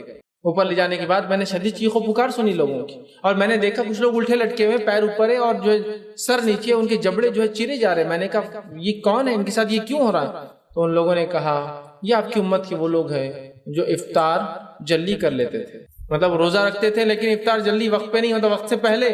تو روزہ چھوڑنے والوں کا کیا حال ہوگا, اس سے اندازہ لگائیں. ان کے جبڑے چیرے جا رہے تھے اور خون نکل رہا. تو روزہ ایک فرض عبادت ہے. اللہ رب العزت نے رمضان کا مہینہ اپنی ایک فرض عبادت کے لیے چنا, یہ اس کی سب سے بڑی فضیلت ہے, سب سے بڑی فضیلت ہے. لیکن ہم دیکھتے ہیں ہمیں روزوں کے لیے بھی کوئی تیاری نظر نہیں آ رہی. صحابہ کو تو یہ معمول تھا, اسلاف کا تو یہ حال تھا کہ اپنے چھوٹے چھوٹے بچوں کو روزہ رکھاتے تھے, اس نیت سے کہ وہ ٹرینڈ ہو جائے. اس لیے کہ ایک انسان بالغ ہو جائے تو نماز اور روزہ اس پہ فرض ہو جاتا ہے. لیکن کیا آپ امید کرتے ہیں ایک بچہ اگر بالغ ہو تو وہ اپنے بالغ ہونے کے اسی سال پورے 30 روزے رکھ پائیں گا, یا وہ بچی, جب تک کہ اس کو پری پلان ٹریننگ نہ ہو. کہ مثال کے طور پر اگر بچہ جو ہے 10ویں سال سے بالغ ہوتا ہے اور وہاں سے اس کے روزے فرض ہوتے ہیں, تو پھر اس کو کیا ٹریننگ دی گئی کہ 7ویں سال اس نے 2 4 5 روزے رکھے, 8ویں سال اس نے 8 9 10 روزے رکھے, اور اس کے بعد 9ویں سال 15 ایک رکھے. تو پھر اس کو جب وہ 10ویں سال بالغ ہوا تو وہ پورے روزے رکھ سکتا ہے. ورنہ ممکن نہیں ہے کہ اچانک ایک سال آئے اور وہ کہے اب تم بالغ ہو گئے اور کل سے پورے روزے فرض ہیں. امپاسبل ہو جائیں گے, ہارڈلی پاسبل. سمجھ رہے ہیں بات کو. پھر ہمارے پاس ہوتا ہے بچہ بالغ ہونے کے بعد ٹریننگ شروع کرتا ہے 2 4 سال, اور 14 15 سال کا ہونے تک پھر شروع کرتا ہے پورے روزے رکھنا, اور اس میں عادت ہوئی, اور اگر نہ ہوئی تو پھر تو گیا, وہی بڑا رکھوا. عادت ہوئی تھی اور نہیں ہو سکی تو بس پھر والدین کو بس افسوس ہوگا, اس کو بھی افسوس ہوگا, اور اپنی زندگی چلتے رہیں گی اس کی روٹین. یاد رکھیے وہ ٹریننگ دلاتے تھے اپنے بچوں کو, ہم ٹریننگ لے رہے ہیں اپنے آپ کو, بچوں کو دلا رہے ہیں اس کی. وہ شوق ان میں جگا رہے ہیں کہ ہمارے بچے رمضان آئے تو روزے کے لیے خود ہم سے کہے کہ ہمیں بھی روزہ رکھنا ہے. ہمارے بچوں کو پکڑ کے ہم بڑے بڑے روزے رکھو تو بولتا نہیں میرے سے نہیں ہوتا, چونکہ ماحول نظر نہیں آتا ہے اس کو, وہ اہمیت نظر نہیں آ رہی ہے. جیسے عید کے کپڑوں کے لیے ڈسکشن چل رہے ہیں, بات چیت ہو رہی ہے, روزوں کے لیے کبھی کوئی چیز وہ سن نہیں رہا اس کی اہمیت کے بارے میں, کیسے رکھنا ہے, نہیں رکھ پائے تو اس کے لیے کیا کرنا چاہیے, نظر نہیں آ رہا. اور بچے اسی چیز کو اہمیت دیتے, یاد رکھیے, جو اپنے گھر کے ماحول میں یا اپنے سماج میں لوگوں کو اہمیت دیتے ہوئے دیکھتے ہیں. سمجھے آپ بات کو. اسی لیے ہر علاقے کے بچوں کے پاس الگ الگ چیزوں کی الگ الگ اہمیت ہوتی ہے. سمجھا, یہ ہے یاد رکھیے, کیونکہ ماحول میں اور سماج میں اس چیز کو ہوتے ہوئے دیکھتے ہیں تو اس چیز کو اہمیت دیتے ہیں. تو یہ فرض عبادت روزوں کا مہینہ ہے, ہم لوگ اس میں ضرور روزے رکھیں. اور اس کا مقصد, روزے کا مقصد, رمضان کا مقصد لعلکم تتقون. تو روزے کا مقصد ہے کہ ہم اللہ کا ڈر اختیار کریں, پاس و لیاز اختیار کریں. رمضان کا مہینہ اسی لیے دیا گیا کہ ہم روزہ رکھیں اور اللہ کا ڈر اور تقوی اختیار کریں. یہ سب سے اہم چیز ہے. تو یہ رمضان جو انشاءاللہ عزیز اب ہم پر آئیں گا, یہ ہم میں جو ہے ایک پرماننٹ چینج لا دے, ہمارے دل کی دنیا بدل دے, ہمارے معاملات بدل جائے. ذکر و اذکار کا جو ہے ہم نے رمضان میں کیا وہ بعد رمضان بھی باقی رہے. تلاوت قرآن جو رمضان میں کی, غیر رمضان بھی کنٹینیو سلسلہ چلتے رہے. روزوں کی جو عادت رمضان میں ڈالی, بعد رمضان بھی شوال کے 6 اور اس کے علاوہ بھی منڈے اور تھرسڈے جو جمعرات کے روزے کے مادی بن جائے. ایام 20 جو ہے چاند کی جو ہے 13 14 اور 15 کے ہم روزے رکھنے والے بن جائیں. اس کے علاوہ وہ تمام روزے جو نبی اکرم صلی اللہ علیہ وسلم نے رکھے یا رکھنے کا حکم دیا وہ تمام ہم کریں. اور اس سے بھی ہٹ کر ہم نفلی روزے رکھے, اس لیے کہ ایک صحابی کو دیکھا گیا کہ وہ جو ہمیشہ روزہ رکھتے, میکسیمم ٹائم روزہ رکھتے تھے. کسی نے آگے کرا اللہ کے رسول, کچھ لوگ روز ہی روزہ رکھ رہے ہیں. تو نبی اکرم صلی اللہ علیہ وسلم فرمایا سب سے بہترین روزہ داؤد علیہ السلام کا روزہ ہے. وہ ایک دن روزہ رکھتے اور ایک دن افطار کرتے, الٹرنیٹ ڈے روزہ رکھتے تھے داؤد علیہ السلام. ایک دن رکھتے ایک دن نہیں رکھتے. تو جب وہ صحابہ تک خبر پہنچی تو انہوں نے پھر ایک دن رکھنا شروع کیا اور ایک دن چھوڑنا, ورنہ پورا ہی رکھ رہے تھے کنٹینیوس. تو یہ شغف, یہ دھن اور یہ جذبہ جاگ گیا تھا. لیکن بڑی افسوس کی بات ہے یہ چینجز ہم میں نہیں آ رہے. اور رمضان ایک ایسا اہم مہینہ ہے کہ نبی اکرم صلی اللہ علیہ وسلم کے ساتھ ایک خاتون نے ارادہ کیا کہ وہ جو حج کے لیے جائیں گے لیکن نہ جا پائی کسی وجہ سے, چونکہ سواری کی کمی تھی. نبی اکرم صلی اللہ علیہ وسلم دریافت کیا تم آ رہی ہو حج کو؟ تو کہا نہیں میں نہیں آ سکتی ہوں, اس لیے کہ یہ اونٹ 2 ہی ہے, ایک کھیتی باڑی کے لیے ایک پانی کے لیے لگتا ہے. تو میں اگر سفر پہ آ جاؤں گی آپ کے ساتھ حج کے یا چلوں گی تو پھر اونٹ کو مطلب سواری کا کیا ہوں گا, گھر بار کیسے چلیں گا. تو نبی اکرم صلی اللہ علیہ وسلم فرمایا تو پھر تم رمضان میں عمرہ کر لینا, اس لیے کہ رمضان میں کیا گیا عمرے کا ثواب حج کے برابر ہے.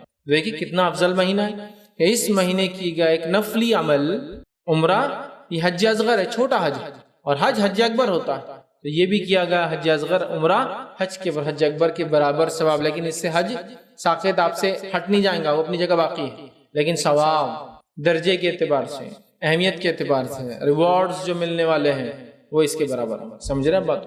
تو آپ اندازہ لگائیے مہینے کی کیا فضیلت ہے کہ عمرہ جیسا عمل، تو جو عمرے کو جا سکتا ہے، اللہ نے مال، دولت، صلاحیت، طاقت، توانائی دی ہے۔ آج کل تو بہت زیادہ سہولتیں اور آسانیاں ہو چکی ہے سفر کی، میں سمجھتا ہوں، اور قیمتیں بھی جو بہت کم اس میں ہو جاتا ہے۔ الحمدللہ جو فائدہ اٹھا سکتا ہے فائدہ اٹھا لے، ہے نا؟ اس لیے کہ ہم نہیں جانتے کب زندگی کی حالت تبدیل ہو جائے، کب ہمارے ملک کی حالت تبدیل ہو جائے، کب وہ ملک کی حالت تبدیل ہو جائے جس کے اندر وہ چیز ہے۔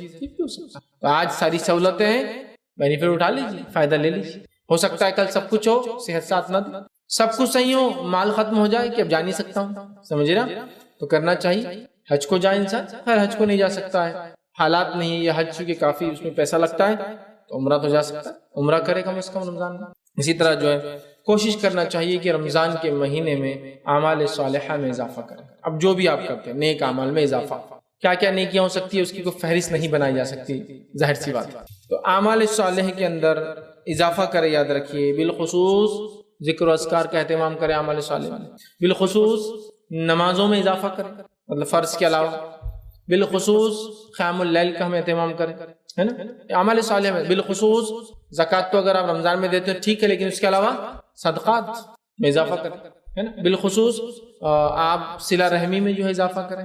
یہ مہینہ ہے صلہ رحمی کا کہ ہم لوگوں کو افطار یا ہمارے غریب رشتہ داروں کو افطار اور سحر کا نظم کرائیں، ہے نا؟ یہ ساری چیزیں بہرحال اگر ہم پلان کریں تو سب کچھ ہو سکتا ہے، یاد رکھیں۔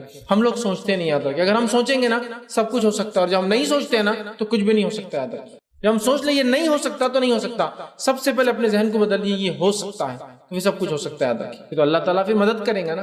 جب آپ سوچ کے بیٹھ کے کچھ نہیں ہو سکتا تو پھر آتی ہوئی بھی اللہ کی مدد آپ کو نظر نہیں آتی، کرنے کا جذبہ رکھیں، سب کچھ ہو سکتا ہے، یاد رکھیں۔ آپ بولیں گے یار میں خود برڈن میں ہوں، مصیبت میں ہوں، دوسروں کو کیا کھلاؤں گا؟ صحابہ کی آپ زندگی دیکھیں، دوسروں کو کھلاتے تھے تو اللہ اتنا دیتا تھا جس کی کوئی انتہا نہیں۔ ہم لوگ کیا سمجھتے ہیں جمع کرنے سے چیز بڑھتی ہے، یاد رکھیے چیز خرچ کرنے سے بڑھتی ہے، یہ پریکٹیکل اصول ہے۔ معلوم آپ نے کار لی اور کبھی نہیں چلاتے اس کو، بہت دن چلتی، کیوں کار 15 سال کے بدلے اس کی لائف 30 ایئرس ہو جاتی ہے۔ آپ کو معلوم سال بھر بعد وہ کھڑی گاڑی، اس کے ٹائر بھی انجن بھی خراب ہو جائیں گا اور پھینکنے کے لائق ہو جائے گا، لیکن چلتی ہوئی گاڑیاں 15 سال کے بعد بھی مینٹین رہتی ہے، اور آپ بولتے ہیں اس کو ری پاسنگ کرانا پڑے گا۔ 15 ایئر جنرلی انڈیا میں 2 ویلرز 4 ویلرز کی لائف مانی جاتی ہے، ٹھیک ہے؟ ویسٹرن کنٹریز میں وہ کم ہوتی ہے، 7 سال 5 سال ہوتی ہے، بہرحال تو 15 سال تو آپ چل رہا، تو چلتی ہوئی چیز بڑھتی ہے، یاد رکھیے فائدہ دیتی ہے، اس بات کو آپ نوٹ کر لیں۔ تو آپ جب خرچ کریں گے تو آپ کے ساتھ آتا بھی، ہم سمجھتے نہیں جمع کرنے سے آتا نہیں، خرچ کرنے سے آتا۔ صحابہ کی زندگی اس کی جیتی جاگتی مثال۔ تو اعمال صالحہ، نیک اعمال جو بھی آپ کرتے ہیں رمضان میں، اس میں کیا کیجیے؟ اضافہ کیجیے، تاکہ جب آپ ایک لمٹ تک جا کر آئیں گے تو غیر رمضان ایک سرٹن لمٹ تک پھر پہنچ جائیں گے۔ ایک انسان سمجھ لیجیے 1 مہینہ مشقت کر کے 100 تک جا رہا ہے کسی کام میں، تو غیر رمضان کم از کم امید ہے 50 تو پہنچے گا، تو اس میں خوب اضافہ کیجیے اعمال صالحہ میں۔ اسی طرح صدقات کا خاص طور سے اس مہینے میں اہتمام کریں۔ نبی اکرم صلی اللہ علیہ وسلم اس مہینے میں خاص طور سے صدقات کا اہتمام کرتے ہیں، اسپیشلی صدقات مطلب نفلی مال خرچ کرنا۔ زکوٰۃ یہ فرض ہے، صدقات نفلی مال خرچ میں، چونکہ نفلی مال خرچ کرنے فطرہ آتا ہے، صدقہ آتا ہے، سمجھ نا، بہت ساری چیز میں اس میں انکلوڈ ہوتی ہے، تو لہٰذا نفلی مال خرچ کرنے کی عادت ڈالیے، صدقات کا خوب اہتمام کریں، اور صدقات مسکینوں کو تلاش کر کے دے۔ اور مسکین اور غریب کا فرق جو نبی اکرم صلی اللہ علیہ وسلم نے بتایا وہ یہ کہ غریب مانگ کر لے لیں گا، جو سوال کریں گا، اور مسکین مانگتا نہیں ہے، تم کو اس کو پہچاننا پڑے گا، یہ فرق۔ غریب کیا کرے گا؟ سوال کرے گا، اور مجبوری میں سوال کرنا بھی جائز، حرام نہیں، مجبوری میں۔ غریب مانگے گا آپ سے، مسکین مانگے گا نہیں، اور غریب کو روپیہ 2 روپیے دینے سے اس کا کام چل جائے گا، مسکین کا کام اس سے نہیں چلتا ہے۔ مسکین آپ کا دوست بھی ہو سکتا ہے جو روز ساتھ رہتا ہے، لیکن اس کے گھر کی حالت یہ کہ اس کی والدہ گلی گلی کام کرتی ہے، اس کی والد بیچارے چھوٹا موٹا کچھ کام کرتے، تو وہ مسکین ہے۔ بولیں گا تھوڑی آ کر کہ مجھے دیجیے، مسکین بولیں گا نہیں، آپ کو ڈیٹیکٹ کرنا ہے کہ اگر یہ مسکین دکھ رہا ہے اس کو دینا چاہیے، یہ آپ تحفتاً اس کو دے دیں، تو مسکین اور غریب کا ہی فرق۔ تو صدقات کریں، کوشش کریں کہ غریبوں کو بھی دے، لیکن خاص طور سے مسکینوں کا ضرور خیال رکھے۔ یہ آپ سے مانگیں گے نہیں، آ کے لقمہ 2 لقمے نہیں مانگیں گے، اس سے ان کا کام بھی نہیں بنے گا، ان کو تلاش کریں۔ آپ لوگوں کے حالات سے، چہروں سے، کپڑوں کے احوال سے، گاڑی کی کنڈیشن سے معلوم کر سکتے ہیں حالات کیا چل رہا ہے، مدد کیجیے، مدد کیجیے۔ اب کوئی کہے کہ میں خود مسکین ہوں، دوسروں کی کیا مدد کرے، ٹھیک ہے؟ تو یاد رکھیے آپ کوشش تو کریں جو آپ کر سکتے ہیں دوسروں کی، وہ کوشش کریں گا، اور ایک سماج بن جائے گا، یاد رکھیے، جو دینے والا سماج ہو جائے گا، جو دینے والا، معلوم دینے والا۔ صحابہ کے تعلق سے اور اس کے بعد کے اسلاف کے مدینے کے ماحول کے تعلق سے کچھ روایتیں ایسی ملتی ہے تاریخی کہ کوئی کسی کے گھر میں اگر کھانے کو کوئی چیز دیتا، سمجھے آپ، تو وہ بازو والے کو شفٹ کر دیتا کہ وہ زیادہ مستحق ہے میرے سے کہ میں کھاؤں، وہ اس کو شفٹ کرتا، حتیٰ کہ وہ چیز پورے محلے میں گھوم کر اس پہلے شخص کے پاس آتی جو اس کو جس نے اس کو دیا تھا، چونکہ ہر فرد کیا بولا نہیں وہ میرے سے زیادہ مستحق ہے اس کو دے دو، تو وہ ٹرانسفر یہاں سے ہو رہی بازو والے گھر، بازو والا کیا بولا نہیں میرے سے زیادہ مستحق وہ بازو والا ہے، وہ وہاں سے ٹرانسفر اس کے گھر، ایسا پورا جا کر وہ چیز واپس اسی کے پاس آتی جو دے رہا ہے۔ ایک واقعہ آتا ہے کہ ایک شخص بغداد سے نکلا، اس کے والد نے نیت کی تھی کہ مدینے کے سب سے غریب انسان کو جا کر 10,000 درہم تم صدقہ کر دینا، 10,000 چاندی کے سکے صدقہ کر دینا۔ وہ شخص وہاں سے نکلے اور پہنچے مدینہ۔ جب مدینہ پہنچے تو مدینہ پہنچنے کے بعد ارادہ کیا کہ جو والد نے نیت کی تھی 10,000 دینار سب سے غریب انسان کو، کسی نے کہا بھائی غریب انسان کہاں ملے، کسی نے کہا وہاں ڈھونڈتے ڈھونڈتے پہنچ گئے۔ اب جو سب سے غریب گھر پہ گئے دستک دی اور کہا کہ میرے والد نے نیت کی تھی کہ مدینے کے سب سے غریب انسان کو 10,000 درہم میں دوں، تو آپ کے بارے میں پتا چلا آپ سب سے غریب ہیں، یہ لیجیے آپ کے لیے 10,000 درہم۔ تو کیا کیا انہوں نے، میں ہوتا تو کیا کرتا، یہ جنرس آفر میں جانے دیتا، کبھی کوئی آگے 10,000 روپے مجھے دے رہا ہے نہیں جانے دیتا۔ وہ کیا بولتا ہے معلوم، شخص جس سے گھر پہنچے کیا وہ غلط گھر آ گئے، میرا پڑوسی میرے سے زیادہ غریب ہے تو لہٰذا وہ ڈیزرو کرتا، چونکہ آپ کی نیت تھی سب سے غریب انسان کو دینا۔ وہ شخص وہاں سے بازو والے کے پاس جاتے ہیں اور کہتے ہیں کہ یہ 10,000 درہم جو ہے آپ کے لیے ہے، اس لیے کہ میرے والد نے یہ نظر مانگی تھی۔ تو انہوں نے کہا کیا آپ میرے بازو والوں کے پاس گئے، اس لیے کہ آپ غلط جگہ آ گئے، میرے سے زیادہ غریب میرا پڑوسی ہے۔ تو انہوں نے کہا میں بازو گیا تھا، اور انہوں نے کہا کہ ان سے زیادہ غریب آپ۔ یہ شخص نے کہا اگر انہوں نے ایسا کہا تو ایک کام کیجیے، پھر ہم دونوں اس کا مطلب برابر ہے، کیونکہ وہ بول رہے ہیں میں ہوں اور میں بول رہا ہوں وہ ہے، تو دونوں برابر ہے، آپ تقسیم کیجئے 5,000 درہم دونوں میں تقسیم کر دیے گا، اس لیے کہ دونوں سب سے غریب تھے۔ اب وہ سماج دیکھیے آپ، صدقات اتنا کر رہے ہیں کہ لینے کے لیے کوئی تیار نہیں۔ ہر آدمی دینے کی جذبہ رکھتا ہے، جیسے آج ہم میں ہر آدمی لینے کا جذبہ رکھتا ہے نا، اس زمانے میں ہر آدمی دینے کا جذبہ رکھتا ہے۔ دینے کے جذبے کی وجہ سے اللہ نے برکتیں بھی اتنی دی تھی ان کی زندگیوں میں، یاد رکھیے، اور دینے کے جذبے کی بنیاد پر اللہ نے برکتیں بھی رکھی تھی زندگیوں میں۔ آج دینے کا جذبہ نہیں ہے تو زندگیوں کی برکتیں بھی ہماری چھینتی ہوئی ختم ہوتی ہوئی نظر آتی ہے، یاد رکھیے۔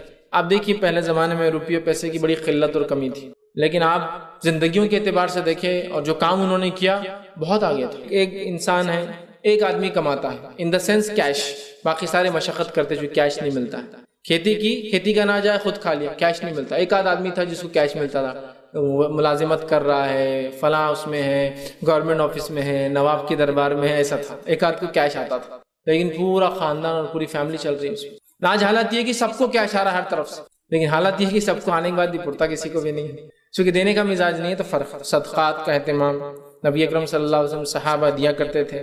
توبہ اور استغفار کی کثرت بہت ضروری ہے اس مہینے میں، اس لیے کہ توبہ اور استغفار نبی اکرم صلی اللہ علیہ وسلم اس مہینے میں کثرت سے کرتے تھے، اس لیے کہ مہینہ ذکر و اذکار کا ہے، ذکر و اذکار میں توبہ استغفار بھی شامل ہے، چونکہ بھی ذکر ایک قسم کا جو اپنی معافی کے لیے انسان جو گناہ وہ کرتا ہے یا کالے جو جرم اس نے کی ہے یا جو معصیت اس نے کر کے جو اپنے دل کو کالا کیا ہے وہ اس سے دھوتا ہے۔ توبہ اور استغفار، توبہ اور استغفار کی کثرت کر جس مہینے میں جتنا کثرت سے ہو سکتا ہے اتنا کثرت سے کیجیے، دن اور رات، اور بالخصوص روزے کی حالت میں، اس لیے کہ روزے کی حالت میں جب روزدار دعا مانگتا ہے اور بالخصوص افطار کے وقت، روزہ ختم کرنے کے وقت، تو اللہ اس دعا کو رد نہیں کرتا۔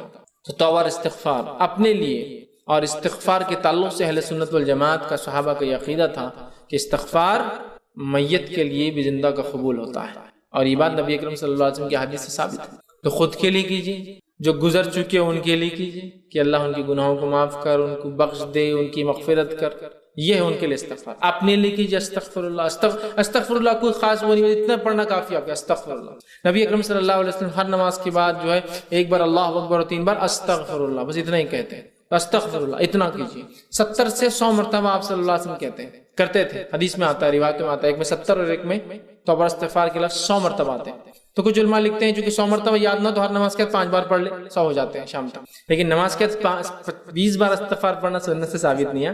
100 کی کوانٹٹی کمپلیٹ کرنے کے لیے بتا رہا ہوں، یاد نہیں ہے تو چلو فجر کے بعد 20 بار پڑھ لیا تو زیادہ ہی پڑھیے آپ، 100 بار آپ سے تو 70 سے 100 بار کرتے تھے تاکہ امت کو بتائے نبی اکرم صلی اللہ علیہ وسلم کے کوئی گناہ نہیں تھے، پھر بھی آپ کرتے تھے، ہمیں سکھانے کے لیے کہ دیکھو میں نبی ہونے کے باوجود کرتا ہوں تو تم کیوں نہیں کر سکتے۔ ٹھیک ہے، تو توبہ اور استغفار میں جو ہم اضافہ کریں. اسی طرح جو تلاوت قرآن، چونکہ یہ مہینے کا تعلق بڑا گہرا قرآن سے ہے. شہر رمضان الذی انزل فیہ القرآن، اللہ قرآن میں فرماتا ہے سورہ بقرہ سورہ نمبر 2 آیت نمبر 185، رمضان و مہینہ جس میں قرآن نازل ہوا، انزل فیہ القرآن ھدی للناس، یہ انسانیت کے لیے ہدایت ہے. تو قرآن کا مہینہ، تو شہر رمضان شہر القرآن، رمضان کا مہینہ قرآن کا مہینہ ہے. ایسا بالکل دونوں چپکے ہوئے ایک دوسرے سے الگ نہیں ہو سکتے. رمضان کا مہینہ درحقیقت قرآن کا مہینہ ہے. قرآن کی تلاوت میں کثرت، نبی اکرم صلی اللہ علیہ وسلم اس مہینے کے اندر 2 بار قرآن جو ہے پڑھا کرتے تھے. مطلب ایک بار پڑھتے جبرائیل علیہ السلام کو سناتے اور ایک بار جبرائیل علیہ السلام آپ کو سناتے ایک دوسرے کو. اور آخری وقت آپ نے 2 بار پڑھ کر سنا جبرائیل علیہ السلام کو آخری قرآن، مطلب اس کے بعد اس سال آپ کا انتقال ہو گیا. کثرت سے قرآن رمضان کے مہینے میں. اور نبی اکرم صلی اللہ علیہ وسلم پورا قرآن جتنا آپ کو اترا ہوتا اتنا پورا ختم کرتے رمضان میں. گویا رمضان ایک طرح سے پورے قرآن کا وہ ہوتا، ریویژن ہوتا جو سال بھر اترا تھا. چونکہ آپ کی وفات سے پہلے تو قرآن اترتا رہا نا، تو ہر سال جتنا تھا قرآن اتنا پورا پڑھا جاتا رمضان میں. ہم لوگ بھی کوشش کریں، اور اسی لیے قرآن کو 30 پاروں میں بانٹا گیا ہے. یہ 30 پارے آپ کے زمانے میں نہیں تھے، یاد رکھیے. جو ہم لوگ مارکنگ کرتے ہیں وہ ہم نے بعد میں بنائے تاکہ 30 ڈیز میں قرآن ختم ہو. منزلیں بنائی گئی تاکہ 7 ڈیز، 7 منزلیں نا، 7 دن میں ختم ہونا. سمجھ رہے ہیں؟ 30 دن میں ختم ہونا. تو قرآن کو ختم کرنے کی ہم کوشش کریں اور خود پڑھیں. نماز کی شکل میں بالکل ہو سکتا ہے، لیکن خود بھی پڑھنے کی کوشش کریں کہ لے کر مصحف جو ہے اس کو ریڈ کرے، اس کو پڑھے. اس لیے کہ قرآن کا اس مہینے سے گہرا تعلق ہے، اور اللہ رب العزت نے اسی مہینے کو شرف دیا اپنے 12 مہینوں میں سے کہ اس مہینے میں اس قرآن کو جو ہے وہ نازل کریں. اسی طرح اس مہینے کی بڑی فضیلت وہ ہے لیلۃ القدر. بڑی فضیلت ہے، یاد رکھیں اس میں لیلۃ القدر. اتنی بڑی فضیلت ہے کہ ابن ماجہ کی روایت ہے، نبی اکرم صلی اللہ علیہ وسلم نے لوگوں کو جمع کیا، صحابہ کو رمضان سے کہا اب تم پر ایک ایسا مہینہ آنے والا ہے جس میں ایک رات ایسی آنے والی ہے جو اہمیت کے، قدر اور منزلت اور اہمیت کے اور فضیلت کے اعتبار سے اتنی اہم ہے کہ 1000 مہینوں سے افضل ہے. جس نے اس رات کو پایا اس نے تمام خیر اچھائی کو حاصل کیا، اور جس نے اس رات کو چھوڑ دیا اس نے تمام خیر کو چھوڑ دیا. اور ایک بد نصیب اور بے نصیب سے یہ رات چھین لی جاتی ہے، وہ اس کو نہیں منا پاتا ہے، چھین لی جاتی ہے. قرآن نے اسی کی گواہی دی اور کہا سورہ قدر میں اِنَّا أَنزَلْنَاهُ فِي لَيْلَةِ الْقَدْرِ وَمَا أَدْرَاكَ مَا لَيْلَةُ الْقَدْرِ لَيْلَةُ الْقَدْرِ خَيْرٌ مِنَ أَلْفِ شَهْرٍ. کہ کہا کہ ہم نے اس قرآن کو لیلۃ القدر میں نازل، اِنَّا أَنزَلْنَاهُ فِي لَيْلَةِ الْقَدْرِ، لیلۃ القدر میں اس قرآن کو نازل کیا. وَمَا أَدْرَاكَ مَا لَيْلَةُ الْقَدْرِ، اے مسلمانوں کیا چیز ہے جو تمہیں سمجھا لیلۃ القدر کیا ہے. لیلۃ القدر خیر من الف شہر، لیلۃ القدر 1000 مہینوں سے افضل ہے. نبی اکرم صلی اللہ علیہ وسلم فرمایا 1000 مہینوں سے افضل ہے جو اس رات کو حاصل کر لیا تمام خیر پا لیا، اور جس سے چوک گئی سب چوک گیا. اور ایک بد نصیب یا بے نصیب سے یہ رات چھین لی جاتی ہے. اب ہم بد نصیب ہے، بے نصیب ہے یا نصیب والے ہیں، طے کر لی. رمضان آ رہا ہے اور یہ رات یاد رکھیے آخری عشرے کی طاق 5 نائٹس 5 آڈ نائٹس میں سے ایک ہے، طاق راتوں میں سے ایک ہے. تو یہ 21 رمضان بھی ہو سکتا ہے، 21 کی رات 23 بھی ہو سکتی ہے، 25 بھی ہو سکتی ہے، 27 بھی ہو سکتی ہے اور 29 بھی ہو سکتی ہے. یقیناً 27 کے تعلق سے کچھ حدیثیں آتی ہیں کہ 27 ہے، 21 کے تعلق سے آتی ہے 21 ہے، 23 کے تعلق سے بھی آتی ہیں. تو پتہ یہ چلا 5 میں سے کوئی ایک ہے، ورنہ ہے کچھ روایت جس میں 27 کا لفظ ہے. تو علماء کہتے ہیں ایسی جو روایت ہے جس میں مخصوص ہے کہ 27 کو ایک صحابی کو آپ صلی اللہ علیہ وسلم کہا، مخصوص ہے کہ ایک رات نبی اکرم صلی اللہ علیہ وسلم نماز پڑھ رہے تھے، بارش بھی ہلکی ہلکی رات، مسجد نبوی جو ہے کھجور کے پتے تھے، پانی ٹپک رہا تھا، اور جہاں سے نبی اکرم صلی اللہ علیہ وسلم نے سجدہ کیا وہاں وہ مٹی پہ پانی گرا ہوا تھا. وہ رات تھی 21 کی. علماء کہتے ہیں یہ جو خاص علامتیں بتائے گی کہ 27 21 23، اس کا معنی یہ ہے کہ یہ رات ہر سال ایک وقت نہیں آتی. اگر ایک سال 27 کو آتی تو اگلے سال 29 ہو سکتا ہے. 29 تو کسی سال 21، کسی سال 23، کسی سال سمجھ رہا آتی بھی اگر ہے علامت ایک رات میں تو روٹیٹنگ ہے، وہ نیکسٹ ایئر وہ رات پہ نہیں ہے. سمجھ رہا؟ تو لہٰذا ہم کو اس کو تلاش کا، اس لیے بولتے ہیں شب قدر کی تلاش ڈھونڈنا ہے. تو 21 کی رات، 23 کی رات، 25 27 اور 29 میں شب قدر کو تلاش کرنا. اور کیسے تلاش کرنا ہے؟ جیسے ہم آج کل تلاش کر رہے ہیں، ہے نا، آخری عشرہ شب قدر کی تلاش، 21 کی رات فلاں بازار میں، 23 کی رات فلاں بازار میں، اور 25 کی رات فلاں خریدی کے اندر، اور 27 کی رات فلاں ہوٹلوں میں، اور 29 کی رات فلاں، اور اس کے بعد ماشاءاللہ 1000 مہینوں کا ثواب حاصل. یہ ہماری پلاننگ ہے، میکسیمم جو پلاننگ ہے، اس سے ہٹ کر کچھ نہیں. اور پورا سماج، پورا ماحول ہی ہے، پورا حالات ہی ہے. اور چونکہ میں عموماً کہتا ہوں ڈپلیکیٹ نائٹس اتنی منا لی تو ریئل نائٹس، حقیقی جب راتیں آتی ہیں نا اس کی اہمیت ختم ہو جاتی ہے. کوئی شب برات منا رہا ہے تو کوئی شب معراج منا رہا ہے، اسی کو وجود ثابت نہیں کہ اس کو منایا جائے. معراج تو ایک واقعہ ہوا، اس کو منانا ثابت نہیں، کچھ بھی نہیں. 15 شعبان کے تعلق سے کہا کہ 15 شعبان کو اللہ تعالیٰ تمام لوگوں کی مغفرت کر دیتا ہے سوائے اس شخص کے جو دل میں کینہ رکھتا ہو کسی. لیکن منانا نہیں ہے کہ چلو سیلیبریٹ کرو اس کو. اب منانا کیا ہے؟ یہ رات ہے شب قدر، لیکن 5 ہے نا، تو کہاں چکر میں جانا اتنا لمبا، شارٹ کٹ کر کے آ گئے ادھر ہی، کیوں جائیں گے اس کے اندر؟ یہ ہے ریئل نائٹس جس کو آپ جاگ کے منائیں، ڈھونڈ کر منائیں، تلاش کر کے منائیں، پلان کر کے منائیں، چھٹی لے کر منائیں. میرا آفس سے نہیں ہوتا تو چھٹی لیجیے 5 دن، کیا جاتا ہے، لیکن اس کو منائیے، مطلب عبادت کیجیے. اور رات شروع ہوتی ہے مغرب سے لے کر طلوع آفتاب، مطلب غروب آفتاب سے لے کر طلوع آفتاب تک، مطلب سن سیٹ سے سن رائز تک پورے اس کو رات بولتے ہیں. تو کم و بیش آج ہمارے پاس رات 12 گھنٹے کی ہے، 10 گھنٹے کی ہے، کسی جگہ 5 گھنٹے کی ہے. تو آپ کو اس رات کو منانا ہے. یاد رکھنا جتنی بڑی ہے اتنا افضل ہے وہ بھی، جتنی چھوٹی وہ بھی ہے کہ انسان کم وقت میں زیادہ حاصل کر لے. سمجھ رہے ہیں بات؟ تو اس کو منانا ہے، اس کو وہ کرنا ہے. یاد رکھیں اس کے لیے کوئی بہانہ تلاش نہیں کرنا ہے، وہ کسی بھی حال میں ہم کو اس رات کو منانا ہے، اس کے فائدہ اٹھانا ہے. اسی طرح رمضان کی ایک فضیلت قیام اللیل ہے. نبی اکرم صلی اللہ علیہ وسلم فرماتے جو رمضان کے مہینے میں قیام اللیل کرے ایمان اور احتساب کے ساتھ، اس نیت سے کہ اللہ اس کا اجر دیں گا، غفر له ما تقدم من ذنبک، اللہ پچھلے گناہ معاف کر دیتا ہے. قیام اللیل رمضان جو اس کو پڑھیں گا اس نیت سے کہ اللہ خالص اپنی نیت کر کے اللہ تیرے لیے کر رہا ہوں، اس کا مجھے اجر چاہیے، غفر له ما تقدم من ذنبک، پچھلے گناہ معاف. کتنی افضل مہینہ ہے کہ صرف رات میں عبادت کرے تو پچھلا معاف کروا لیتا. بہت افضل مہینہ. یاد رکھیں ہر رات حدیث میں آتا ہے کہ ہر رات اللہ تعالیٰ رمضان میں لوگوں کو جہنم سے آزادی دیتا ہے. ایک روایت میں آتا ہے کہ اللہ تعالیٰ ہر افطار کے وقت لوگوں کو جہنم سے آزادی دیتا ہے. آپ بولیں گے جہنم میں کوئی گیا نہیں، ہاں گیا نہیں، لیکن وہ لوگ جو جہنمی اعمال کر رہے تھے اس مہینے میں اچھے عمل کر کے اپنے لیے مغفرت لکھوا لیتے ہیں. سمجھ رہے آپ؟ یہ معنی ہے اس کا. ٹھیک ہے، تو قیام اللیل کا اہتمام کریں.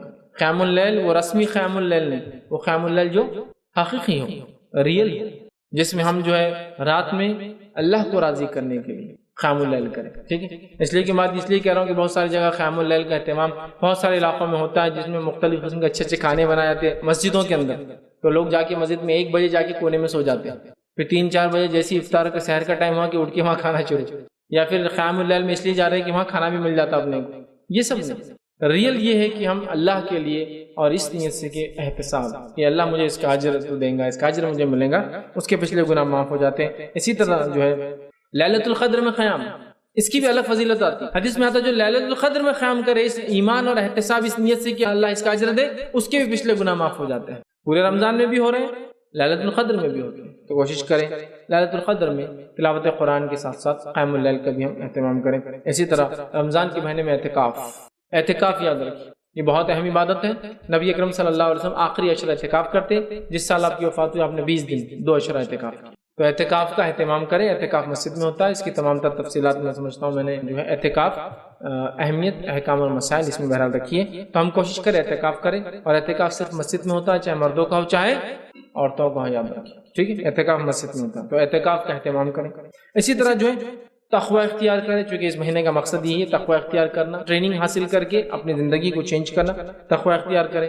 اس مہینے میں کثرت سے دعائیں کریں، چونکہ مغرب کے وقت مطلب افطار کے وقت بھی مغفرت ہو رہی ہے، ہر رات مغفرت ہو رہی ہے، تو خوب دعائیں کریں. اور یاد رکھیے رات میں اللہ تعالیٰ کا پہلے آسمان پہ آنا اور دعاؤں کو سننا یہ رمضان کے لیے خاص نہیں ہے، یہ سال بھر چلتے رہتا ہے. صحیح مسلم کی روایت ہے ہر رات اللہ تعالیٰ رات کے آخری پہر، تیسرے پہر، رات کا جو آخری حصہ ہوتا ہے اس میں انسانی دنیا پہ نازل ہوتا ہے، اور ایک ندا آواز لگائی جاتی ہے کوئی مغفرت چاہنے والا میں دینے بیٹھا، ہے کوئی مانگنے والا میں دینے بیٹھا. اسی لیے نبی اکرم صلی اللہ علیہ وسلم رات کے آخری پہر میں نماز پڑھتے تھے تہجد کی خاص طور سے. ویسے تو آپ نے عشاء کی بعد بھی پڑھی، بیچ رات میں پڑھی، اور آخری وقت میں زیادہ پڑھتے تھے، لیکن چونکہ اس وقت اللہ تعالیٰ آسمانی دنیا پہ ہوتا ہے اور آواز لگائی جاتی ہے کوئی مانگنے والا. بلکہ ایک روایت کے اندر جو حسن درجے کی روایت ہے جامع جو ہے ترمذی کی، اس میں تو یہ بھی ہے جو شخص رات میں اٹھ کر رات میں تہجد پڑھتا ہے اس کا ایک فائدہ ہے کہ اللہ تعالیٰ اس کی جسمانی بیماریوں کو بھی اس سے دور کر دیتا ہے. دوسرے فوائد کے ساتھ ساتھ کہ اللہ نزدیک ہوتا ہے، دعائیں سنی جاتی ہیں. دعا کثرت سے دعائیں کریں، کثرت سے دعائیں. سجدے میں دعا، نماز کا سجدہ ہی مراد، نفلی نمازیں پڑھیں سجدوں میں دعائیں کریں. کثرت سے دعا قائدوں کے اندر کریں جو ثابت ہے، اور دیگر دعائیں جو مختلف ارکان میں نبی اکرم صلی اللہ علیہ وسلم نماز میں کی. اس کے علاوہ عورتیں ہیں بھائی ٹھیک ہے، تو ساری چیزیں عبادت کی. اس کے علاوہ جو ہے دعاؤں کے لیے کوئی پاکی اور ناپاکی کا بھی مسئلہ نہیں. دعا کے لیے کوئی نہیں کہ آپ کوئی مخصوص وقت نہیں ہے، کوئی پاکی اور ناپاکی نہیں، ہر حال میں دعا کر سکتے. دعاؤں کا اہتمام کریں. دعا خود اپنے آپ میں ایک عبادت ہے، دعا عبادت. ٹھیک ہے، تو دعاؤں کا کثرت سے اہتمام کریں اپنے لیے اور دوسروں کے لیے، اور اپنے میت کے لیے جو مر چکے ہیں. بہت اچھا موقع ہے، ویسے تو کبھی بھی کر سکتے ہیں لیکن یہ خاص موقع ہے. اور حدیث کے اندر الفاظ ہیں میت انتظار کرتی ہے قبر کے اندر یہ کوئی اس کے لیے دعا کرے. اسی طرح جس طرح سے ڈوبنے والا تنکے کا سہارا لیتا ہے، میت قبر میں انتظار کرتی ہے اس کے زندہ لوگوں کے دعا کرنے کے لیے کہ کوئی دعا کرے میرے. جیسا ڈوبتا ہوا انسان کا تنکے کو پکڑتا ویسے ہی انتظار کرتی ہو کہ کوئی دعا بھیجے، ان کی مغفرت کی دعا کیجیے. اپنے لیے کیجیے، دوسروں کے لیے کیجیے. اپنے لیے دعا کرو گے اس کے ہی فائدے، دوسروں کے لیے دعا کرو گے اس کے بھی فائدے ہیں. نبی اکرم صلی اللہ علیہ وسلم فرماتے ہیں جب کوئی بندہ مومن دوسرے مومن بندے کے لیے غائبانہ دعا کرتا ہے، وہ سامنے نہیں ہے اور اس کو بولتا بھی نہیں ہے کہ تمہارے لیے کیا، تو وہی دعا پر اس کے لیے فرشتے آمین بولتے ہیں. تو میں اس کو اپنی زبان میں بولتا ہوں، دعا کرو اور اپنے لیے دعا کرواؤ آٹومیٹک. میں کروں اللہ میرا بھائی بڑا پریشان حال ہے، اس کے مصیبت کو دور کر. تو فرشتے کیا دعا کرتے ہیں؟ اللہ اس کی مصیبت کو اس سے دور کر. اے اللہ ان کی بچیوں کے بڑے مسائل ہیں، ان کے لیے آسانی عطا فرما. فرشتے دعا کرتے ہیں اللہ اس کی بچیوں کے لیے اس کے لیے آسانی عطا فرما. اے اللہ ان کی تجارت میں جو ہے کمی آ گئی، اللہ اس میں برکت عطا فرما. فرشتے دعا کرتے ہیں اللہ اس کی تجارت میں برکت عطا. دعا کرو اور دعا اپنے لیے کرواؤ. کتنا اچھا اصول ہے نا. اور غائبانہ دعا بول کر بھی دعا کی جا سکتی ہے، غائبانہ کرنے کی فضیلت ہے. یہ حدیث میں آتا ہے کچھ دعائیں جو رد نہیں، اس میں سے ایک دعا ہے کہ مومن بندے کا دوسرے مومن کے لیے غائبانہ دعا کرنا، بغیر بولے چپ کے اس کے لیے دعا کرنا. یہ بھی ایسا اہتمام کر لیا آپ دعاؤں کا، اسی کو انتہا نہیں. ہم لوگ دعا میں بڑے کوتا نظر